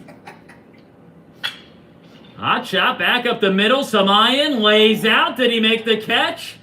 He did. A tremendous catch out in center field by Ruben Samayan. Full extension charging in, and he takes away a base hit from Zeb Rose for the second out of the night. Jack Renwick. Ruben putting the body on the line here in a 7-run ball game in the top of the 9th, but I respect the heck out of that. He's ready. He might be cold and wet and tired and is ready to go in and take a hot shower, and he figures if I get an out here, I'm one step closer. Here is Jack Renwick now playing second base. And he takes the ball outside to start the at-bat.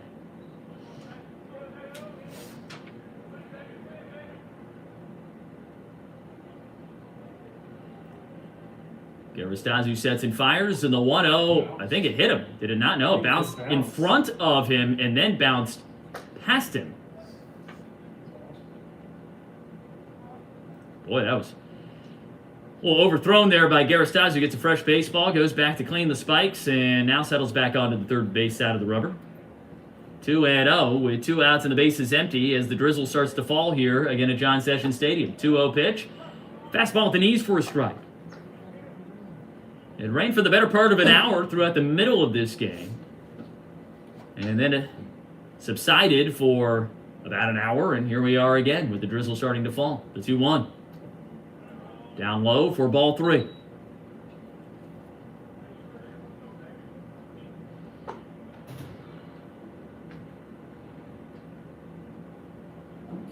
Socks are sweet.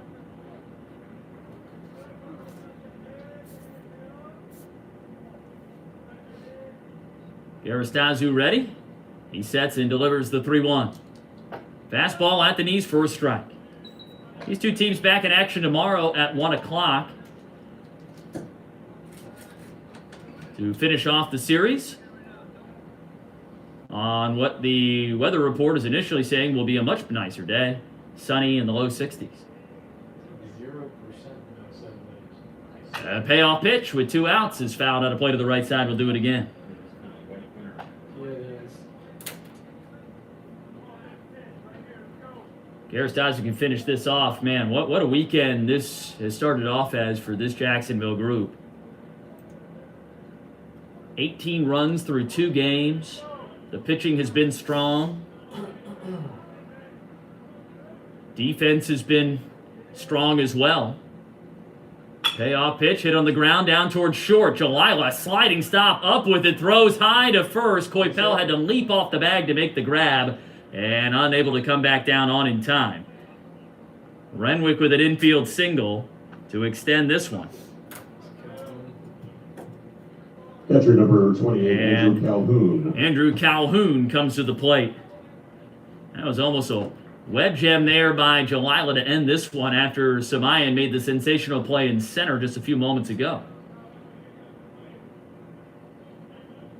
So the game continues. Here is Calhoun.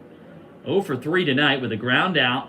He was ruled out on catcher's interference. Or excuse me, that was Cameron Gill who was in before him. He's 0 for 1 tonight. Batter's interference. He is a catcher. Swing and a miss, and catcher's indifference allows Renwick to move down to second base. Garistazzi took something extra off that pitch. And Calhoun, who was desperately trying to slow down that swing when he started, it was still out in front. 0-1. Fielder's choice. FC. 0-1. Ground ball back to the pitcher. Garistazzi off the mound to his right. Field throws on to first, and that's your ball game. Jacksonville winners here tonight, And that's the ball game. The 8-1. final score, your Jacksonville Dolphins 8 and the Wofford And Jacksonville, 1. with the win here tonight, And don't captured this forget, your series for the Jacksonville first Dolphins time baseball team this returns home season. And that is 2 in a row for tomorrow KU, who for the improved series to 2-8 against the Wofford on the Terriers. season. Wofford First falls pitch to is set for 7 1 o'clock right here at John and Sessions 4. Stadium. Your winning pitcher tonight, As Mike we ask you, Casala, please who goes exit the 5 stadium at a 2/3, timely strikes manner out and do not 7, loiter allows around just the 1 stadium run for on the 3 health and hits. safety of our student athletes. Casala now Thank you for coming 1 out, and please 1 drive on home the year. safely. Your losing pitcher is tonight's starter for Wofford, Josh Vitus. He falls to 0-1 on the season after going 4 innings in the start. Back in action tomorrow at 1 o'clock. Jacksonville looking for the series sweep against Wofford. This broadcast has been authorized under rights granted by Jacksonville University to Van Wagner. The accounts and descriptions of this broadcast may not be retransmitted in any form without the express written consent of Van Wagner and Jacksonville University Athletics. The executive producer is Ashton Golson. Special thanks, as always, to the JU Athletics Communications Office for their help. I'm Scott Manzi, saying so long from John Sessions Stadium. Your final score, Jacksonville, 8 runs on 9 hits, no errors. Wofford, 1 run on 7 hits, 2 errors. The Dolphins victorious here tonight. Tune in tomorrow when we have the series finale for you here at John Sessions Stadium. First pitch scheduled for 1 o'clock.